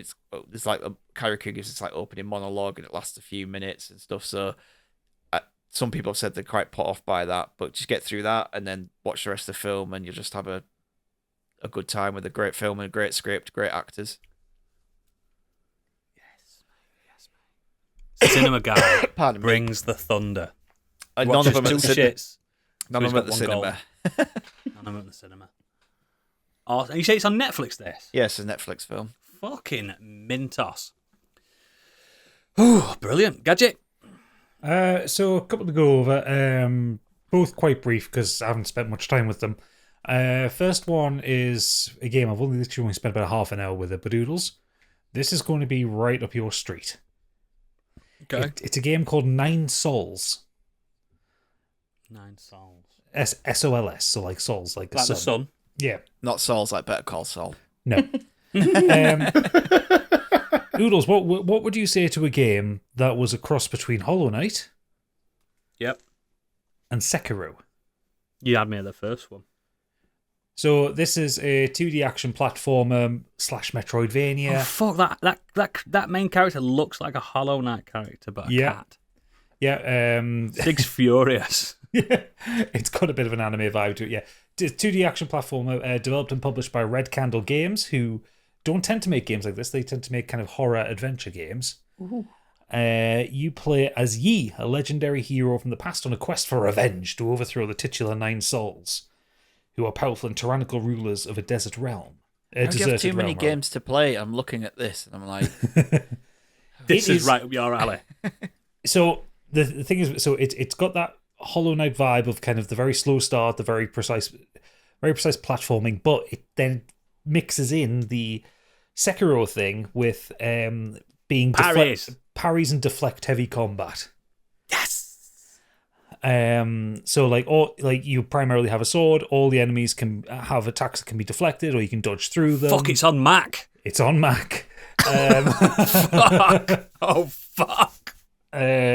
As you build up your deflects, you accumulate ki or chi, which you unleash on your enemies through something called a reverse deflect, where you kind of dash through them and attack them with some talismans, which explode. I've played half an hour of it so far, and it's really fucking good. So, and it's got a beautiful art style, and yes, you play as a cat god person. That looks like Hollow Knight. A little bit like Hollow Knight. Yeah. Overwhelmingly positive. I know that doesn't mean much. It doesn't mean much nowadays, but it just looks like fucking Hollow Knight, mate. Japan. So it's got a kind of an Eastern mythology thing, but then also like a sci-fi element to it as well. So it's like it's straddling those two things I quite like. I'd not heard of this, and it wasn't. I was watching one of Iron Pineapple's Steam dumpster diving videos before. The fucking hell is Iron Pineapple? It's a good name. He's a YouTuber, but he does like Souls series based stuff. And so what he does, he has this series of videos where he goes like looking through Steam for things with the Souls like tag and seeing like, are these games any good? And One review here. He's marked this as one of the best games he's ever played. Yeah, review here. A rare 10 out of 10 game and the best Metroidvania I've played since Hollow Knight. Surprisingly strong narrative and good platforming are elevated by its absolute best in genre combat. Fuck me. Yeah, so I'm going to be all over this. Fuck me, Richard. I've just found a game. I just said there's nothing coming out. I'm going to add it to my just wish when I was list getting out, that because dragged me back in. It's $24.99 as well. It's not full price. I've got to finish my other games first. Yeah. I've got to. So have you guys not beat the Game of the Year, bloody Warhammer, whatever it's called? I'm still playing through it. I'm taking my time with it. I'm enjoying it, mostly because also there's some weird server issues with it for a single player game, which are getting on me fucking weak. Like it takes fucking ages to load the game. Why does it need a server? because there is multiplayer to it, but I'm playing single Is it player. drop in and Yeah, it's drop in, drop out a bit like Gears of War. That's why so. then. That's why. Yeah, but it's like I'll boot the game up and then I can go off, have a piss, have a vape, get a drink, come back, and it's still not loaded in yet. Two Like, shits. once it's loaded in once, it loads fine. Like it's just Yeah, that but you initial can't just loading. turn it on. Yeah, I think that's just also restricted to the PC. I think the consoles do a bit faster. Have you beat it yet, Stig? What? No. It takes me ages to get through games. Yeah, beat it next year. But the other thing I've been playing, which is a brand new release this week, and it's something I've been looking forward to for a long time. It just hit Game Pass for PC this week. Frostpunk 2. Yeah, I've seen that. So I was. It's on everything though. It is on everything though. It is on everything, but it has just hit Game Pass, which is why I picked it up, because obviously I can't afford to keep buying games. There's too many games to buy. No one fucking can. So this is a sequel to Frostpunk, which was one of my favourite kind of city builder strategy survival games I've ever played. Concept of the Frostpunk series is based in kind of Victorian England. The world is frozen over, and people have left London and tried to find a new place to live. And they have this generator. Don't blame them. They have this generator in the middle of the city, which heats everything, and you just have to survive. You have to build out your town. You have to find coal. It's the game with choices, isn't it? Yeah, you got choices like, do you force the children to work, or do you make people work longer shifts to keep food production going? Who do you send out to explore? That kind of thing. Again, the children. Yeah, probably. So Frostpunk came out about 5 or 6 years ago, and now Frostpunk 2's just come out this week, and it basically just expands on it. It's set 30 years after the first Frostpunk, so the person who played in the first one was the captain, who was like leading people on the expedition that then set up New London. 30 years later, he's passed away, and you are now the steward of New London, and everything's starting to fall apart. You're running out of coal where you are. You need to find another way to power the generator, and you need to find oil. Oil is the thing in this game. You need to find in our world. Well, yeah, but it wasn't in the last game. It is in this game. All right. But everything's kind of falling apart. You need to pull the things together. There's also a new mechanic in it where, because it's been kind of 30 years of constant ice age, there is now permafrost. So you can't build things until you clear the frost. So you have to basically almost de-ice the area around you. But you have to then you have to commit workers to that, which means sometimes you have to take them off production. Well, they were massive tins of Carplan spray. Trying to de-ice the fucking ground. No, it's all mechanized. But it's fucking beautiful. It's one of the prettiest bleak-looking games I've ever played. The detail actually in the kind of the buildings you place in the city is massively increased, so you can see a lot more of what's going on. There's a lot finer detail going. The internal politics system, where you have the council, has been revamped, where you have like 5 or 6 factions within your cities, and you have to kind of make them happy. So you have to kind of like, vote for my thing here, and I'll set up a vote for your thing, or I'll give you this. You have to play politics with these people. Mm-hmm. And then inevitably the weather gets worse, things get colder. Do you get people to hunker down near the generator and put it into overdrive for a few months, or do you make them work harder in the coal fields or food preparation, that kind of thing? It's bleak as fuck, and it's very high pressure game. Like, there's constantly something going wrong that you have to attend to that kind of screws your plans for expansion or for improving your city. It's fucking brilliant. It's really good. It is just more Frostpunk, and I really, really enjoyed it because I loved the first game. And this is just, it's more of it. I saw some negativity around the sequel. There was some when there was a beta test of it in, I want to say early summer, and there were some mechanics people didn't like, so they put it back by a couple of months and they reworked them all. Oh, cool. I thought it was something simpler, like they asked for your pronouns at the beginning of the game. It's fucking shit. I was just about to say, is one of the leads a woman? It's shit. How dare you ask me when the world's ended what pronouns I've got? I mean, technically you're non-binary in this one because they just refer to you as the steward. You don't have pronouns. How dare they force me to be non-binary? You are neither male nor female. I was born with these chromosomes. Yeah, it's basically if you enjoyed Frostpunk, you'll enjoy this one. It's just more. I hope people don't pull me out of context on some of these things I joke about. I'm building up a bank of clips. Welcome to my world. No, yours in context is still bad. Fucking hell, pal. Fucking hell, pal.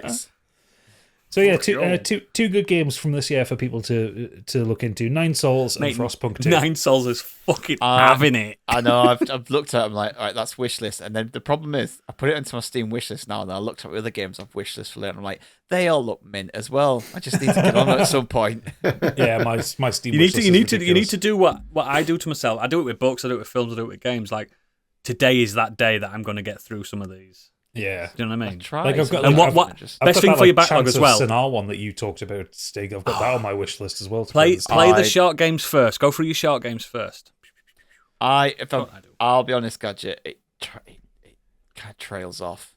Oh, does it? I wouldn't worry too much. Kick it off. Kick it off the list. You get to like the third. After you've done like the third level, I think it's like 3 of 5 or 6. You're just kind of like, this is very samey, and now it's been difficult for difficult's sake, and. Yeah, I dropped off it. It started so well, and it was really intriguing and interesting. But yeah, I wouldn't waste my time. Anyone wants to gift me 9 Souls on Steam? For all this content now, I've got Visions of Mana to sit through. To be fair, Biggie, what you been doing? A bit of a Biggie week. I'm still playing. He says God of that War. every fucking week. I've just defeated Garm, so you kind of know where I am at in that game. Yeah, does that make sense to anyone? The big dog. First half hour. No. That is quite far into way into it. It's like 10, 15 hours in. I don't know about you, Biggie. I did not like those 2 levels until you got to the Garm fight. Like they just go on. He's the one in Helheim, isn't it? Yeah, Helheim. But it's the 2 levels back to back in Helheim. Yeah. It just feels like there's just a bit of padding in this game that isn't necessary. It's not as good as the first one. Yeah. But I'm still enjoying it. It's fine. And do you play like half an hour a day or something like that? No, a few hours if I can. Just not as much as I want to because of time. I've been watching Rings of Power. Quite enjoying that so far. Like you said, it's going to end soon. But yeah, you guys already covered it, so I'm not going to talk about that. If I may, I just want to mention another podcast that I have been listening to whilst we're working. Nope. This was also referenced by Kieran in the Discord as well. I said nope. And it's called Best Games Ever Podcast. I don't think we've mentioned it. It's by the guys from VG 24/7. And their pod has their host Jim Trinker and Tom Orry. And then they have various other guests with them as well. And each week they discuss a topic based on the title, Best Games Ever, and then each week it's a different subject. So you get one where you get to eat a pie. It's got a pub. You wanted the game as a child but never got. Called a clone of another. It's about gods that isn't God of War. And basically, each week they just have that topic and they debate. They bring a game of choice. I don't get what you mean. I don't understand what you're saying. So it's called Best Games Ever, and then one of them will be where I understand you get to eat the English pie. language. So each guest brings a game of choice. Yes. Oh, and you've got to fit a game into that category. And each guest brings a game. They debate. They present their game. Go, this is why I've chosen this. And then they have a little fun debate around it. And then Jim picks the winner out of the 3. And it's just a bit of fun. It's literally a really easy pod you can have on the background. It's just really easy listening. Sounds shit. I'm joking. It's not. It's really good fun. I'm joking. For the example, the game with gods that isn't about God of War, the 3 choices were Immortals, Phoenix Rising, Black and White, and The Sims. And they debated each game, and they picked one that was the winner. Black and White. It's fun to listen to. It's a lot of humour. Very silly, just a good, fun pod. Right. That's it. You all going to go out and listen to that? I might. I'll give it a try. I'm listening to it now. No, you're not. Maybe you're listening to fucking Damu Borgir or something. Video Games 24/7 website, they'd have that pod, and it's just nice, fun listen. Nice, easy listening. Yeah, man. I do like concept podcasts, so I probably will give it a little try on me ears. It's free, isn't it? It don't cost you a penny. And Tom Orry and another guy called Connor that they have on are really funny. They have lots of arguments between them. I've never heard of them, but I'm sure they're lovely gents. Lovely gentlemen. Cool. Fair play to a little indie podcast like that. Let's shout it out. Probably not indie, either. They probably work for a fucking company. VG It's 24/7. only been going for about a year. I don't know what that is. It's a website. Fucking hell, Oodles. What? I don't know a certain website out of the trillions that exist. The amount of fucking news articles that we get from VG 24/7. Do I read them? No. This is your pulse, your finger, all the way over here. Stig, how much do you like VG 24/7? I mean, He's been quiet because he's never been on it either. I probably posted stuff from it, but just I don't really pay attention where I post things from. Probably, mate. Probably. I just see headlines and articles and go, yeah, that sounds good. That sounds good. Same, mate. Speaking of idiots, what have our listeners been? I feel like an idiot bringing that one up. Thanks. I'm joking, mate. I'm going to listen to it. I do like new podcasts. I don't want you to listen to it. I fucking am, and I'm going to fucking write in and go, I'm glad I discovered you guys all on my own. You're the best podcast I've ever listened to. So, feedback. Our resident filthmonger himself, that F-King guy, has said, this week I've been mostly in Berlin, eating donuts for breakfast, drinking far too much coffee, and walking the entire city on foot. Much to my partner's displeasure. We racked up 30 miles in over 4 days. I'd have been happy to just... Oh, sorry. Go on. I'd have been happy to just wander around looking at street art all day, but we also saw the culture and history side of things as well. Be rude not to. Saying that, we saw the Warhol exhibition on show there, and that was all cocks and bumholes, so it was ruder going to a gallery. I went to Berlin, and I went into an outdoor swimming pool thing where everyone was naked. Nice. in the middle of the city, and that's my takeaway from that city. Probably the most unique thing outside the usual sites would be seeing Monster Cabinet, an art project made by engineers and artists that inhabits a tiny cellar in some back alleys in an arts district in Mitte, made out like a rundown amusement park where the mechanical creatures have taken on a mind of their own and dance and sing to original music created for the show, which mostly consists of dance techno industrial metal thrown into a blender and spat out through every fuzzbox and battered old amp they could get their hands on. I like the sound of that.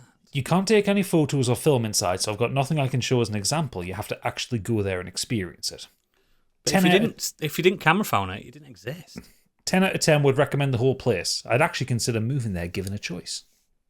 So, question time. Where would you like to move to if you could? Assuming you didn't just win the lottery and taking into account that holidays in some places are fine, but you'd also have to make a living. I've got an answer. I'd like to move to that house that I got accepted for a mortgage in March, please. That'd be nice. That's my wish. Malaysia. I think Singapore, because Stig's house. It's very expensive, though.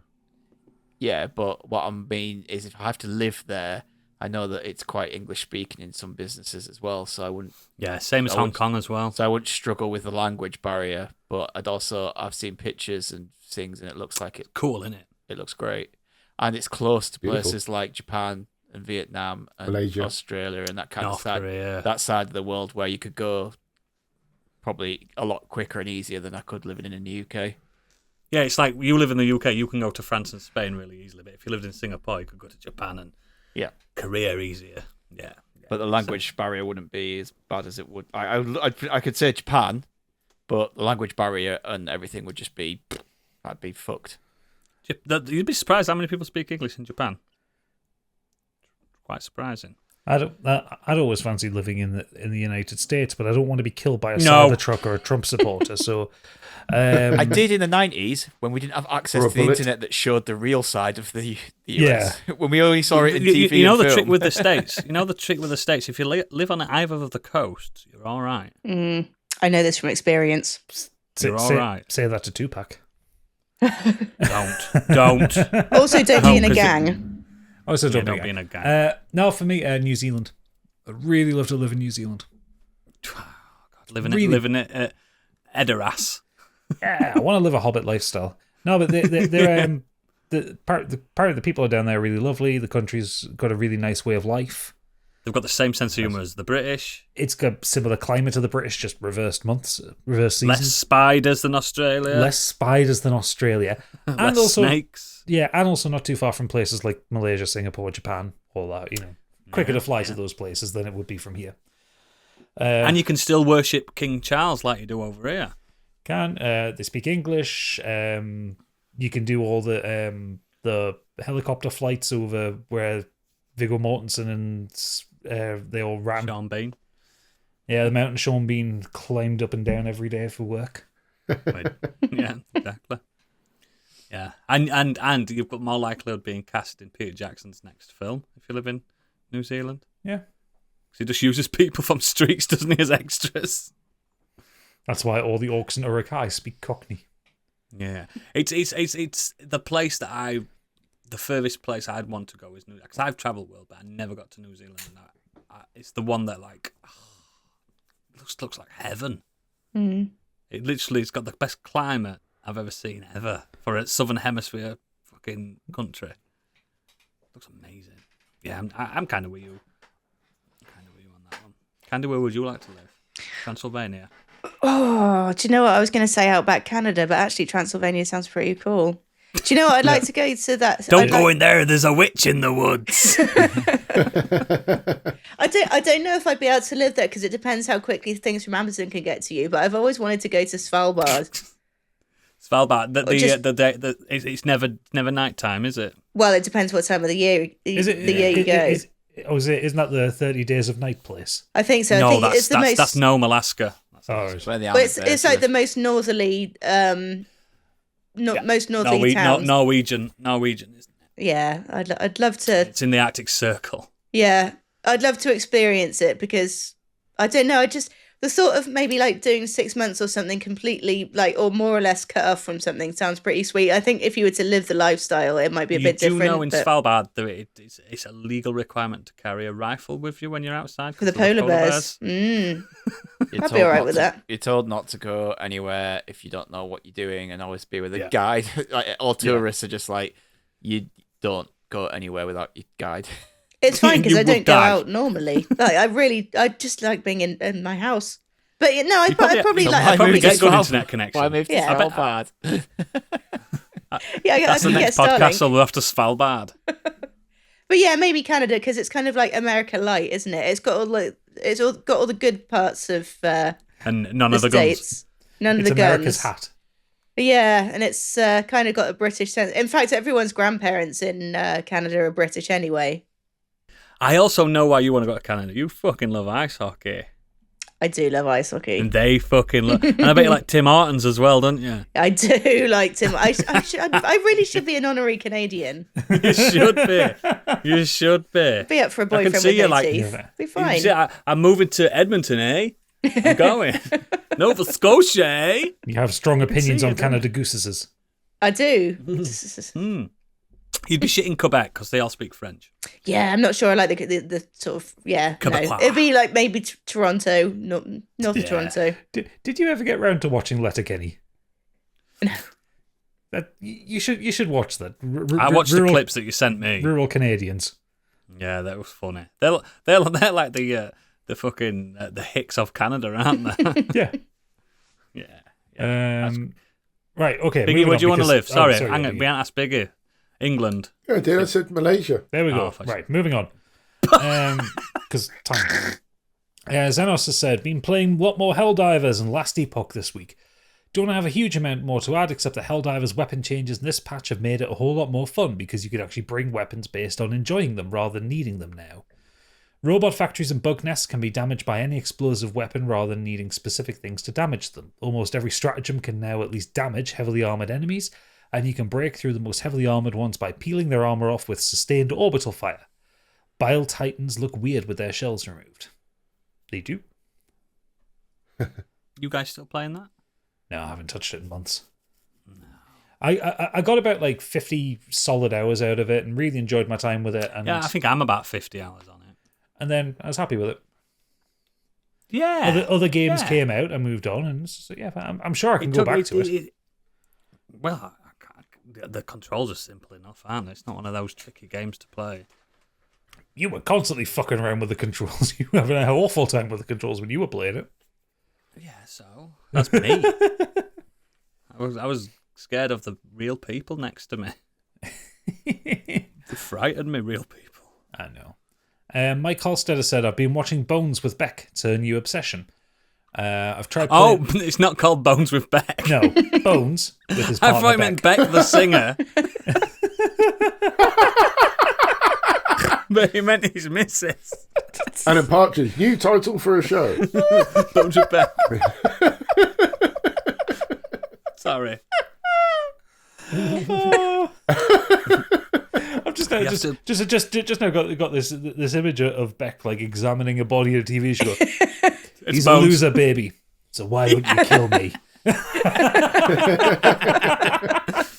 Definitely Bones. Bones with Beck. He goes on to say, I tried playing a couple of games. The first, Dragon's Dogma and Disco Elysium. Not really played enough to form opinions yet. Most of my time has been spent planning our wedding, which is happening on the 19th of October. Whoop, whoop, whoop, whoop. Yay! Is it the first Emmy wedding? He's finally going to get shagged. Had to bring it forward because two of our best mates are moving to Australia at the end of October, so we have 6 weeks to plan and sort everything out. You got Fucking this. hell. But everything is Got this, booked and bro. ready to go. Fucking hell. Whoever Oh, spoons will that's have you. exciting. We want What a pictures, wedding. Mike. We want Candy's already invites, buying a Mike. hat. Yeah, Candy's already buying a hat. Oh, the wedding, not the wedding night. I want pictures of the night. In the boudoir. Yes, congratulations, mate. Don't invite oodles, you'll get naked and run around. Guess what? I'm marrying them. It's not a conventional relationship you all three of you have. No, I'm doing the ceremony. Who let you have responsibility? I'm going to put ladies, gentlemen, variations thereupon. Welcome to this wedding. You haven't watched Schitt's Creek. I'll say you'll come in like Moira at the end of Schitt's Creek with a fucking poop hat on. That's an option. It's happening. Last up, Best Boy Kurt Lewin has said, this week I finished what is now my top 3 games of the year, just behind Prince of Persia and Balatro, which is Tactical Breach Wizards. I've talked about this before, but if you enjoyed Into the Breach, you seriously need to get this played as soon as possible. It took me around 17 to 18 hours to get through the campaign, and I can see myself going back to it to complete some side missions. I've now gone back to playing The Crew Motorfest, a seriously underrated open-world arcade racer, which anyone who liked Forza Horizon should play, as I personally think That's it's good better. Ooh. Film-wise, I saw that The Prestige was leaving Amazon soon, so I stuck it on after remembering Biggie's praise for it a few weeks ago. It was excellent, and definitely my favourite Chris Nolan film. I've never been as into Nolan films as much as others, with the exception of the Batman films, although granted I've not seen a few of them still, but I appreciate the story was gripping but not too complicated, with twists that didn't require me to start reading up about after the film to understand. Looking at you, Inception. I'm so glad I got round to it. It is a simple film, actually, when you think about it, and that's kind of its appeal. But that's what helps it sell the twist. I think it's just a lovely film to watch, and by the end you go, I know exactly what happened. There's twists and turns, but it's like, conclusion. Yeah. Unlike Inception and Interstellar. If he forgets a lot of that, Christopher Nolan, as he went on. I never found So Inception that.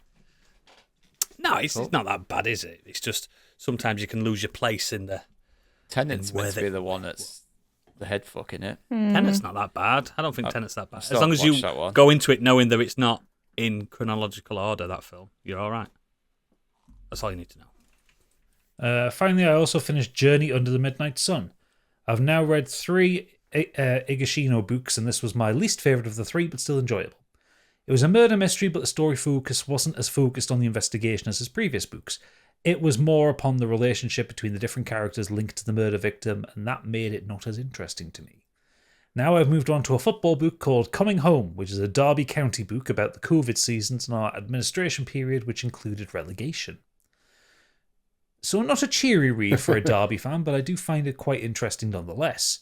I won't bring it up again, though, as it's definitely an acquired taste. But you can bring it up. Let us know if you enjoyed it at the end. Absolutely. You never know, I might find it in a bargain bucket. I think you're going to read a book about Derby County. No, I'm using it as kindling. Bless. Fuck Derby, dickheads. Right, that's the end of the feedback.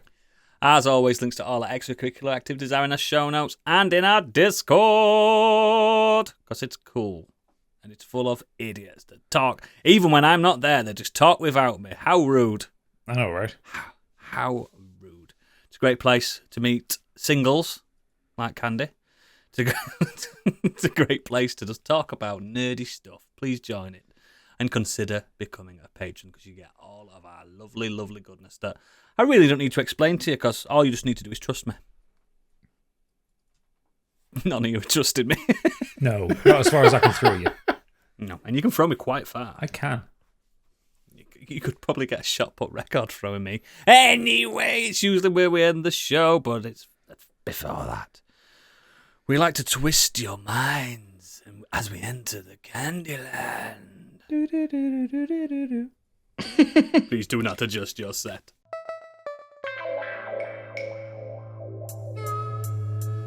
And now, what's up in Candyland?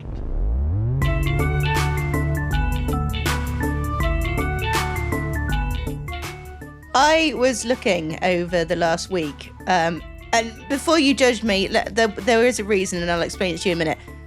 I was looking at trying to register Panda as an emotional support animal, not because I need an emotional support animal. However, if I'm gonna have to rent again at any point soon, if you have got a She registered won't support class animal, as a pet, will she? exactly. Yeah, I know. Yeah, but He. I was thinking, do you think the first emotional support animals were parrots for pirates?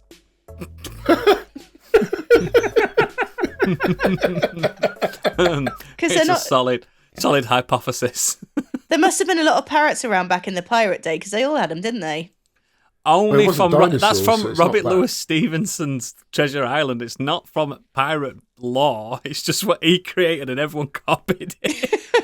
Yeah, they've all got peg legs. They've all got parrots. No, he started that. And eye patches. All of them. Barbosa has a monkey. The reason that It's just that pirates was an talk emotional like support that is parrot. because the first on-screen pirate had that accent. I've got that accent. Am I a pirate?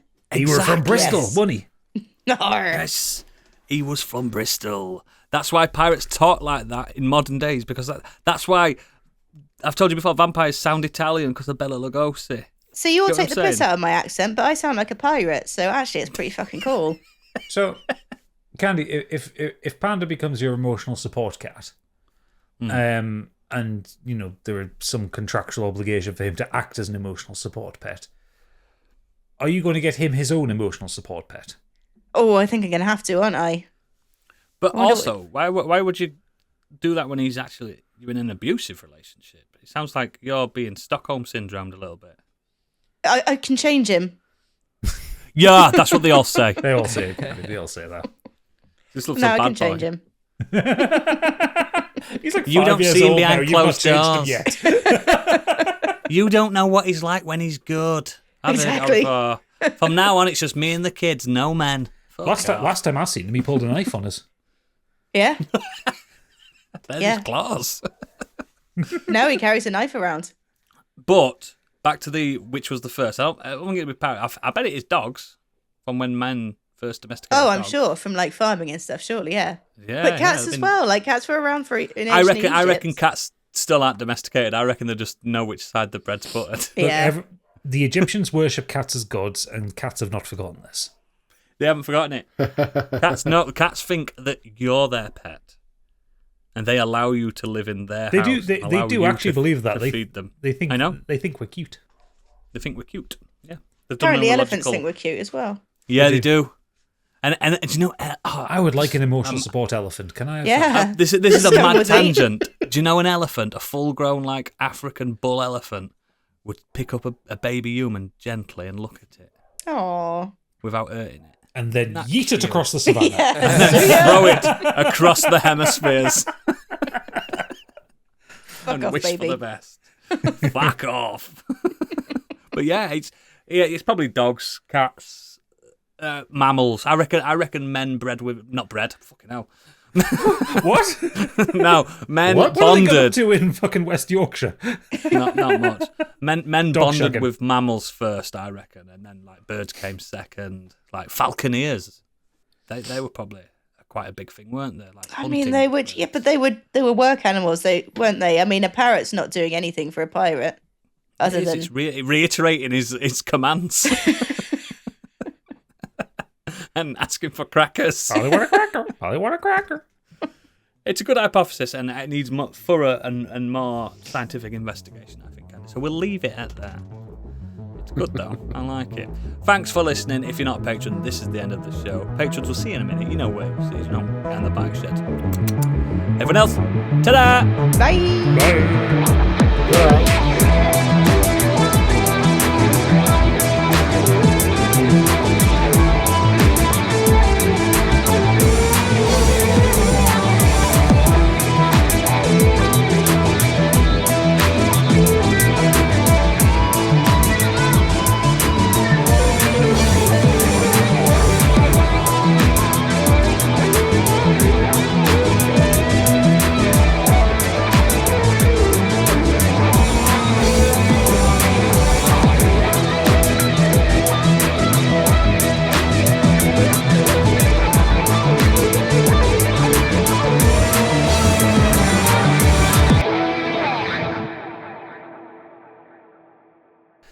I do like those odd occasions where the kids are acting up, and just on the recording when I'm editing, I hear you've gone off and you go, "Will you shut the fuck up?" You're proper Yorkshire. Daddy's trying to work.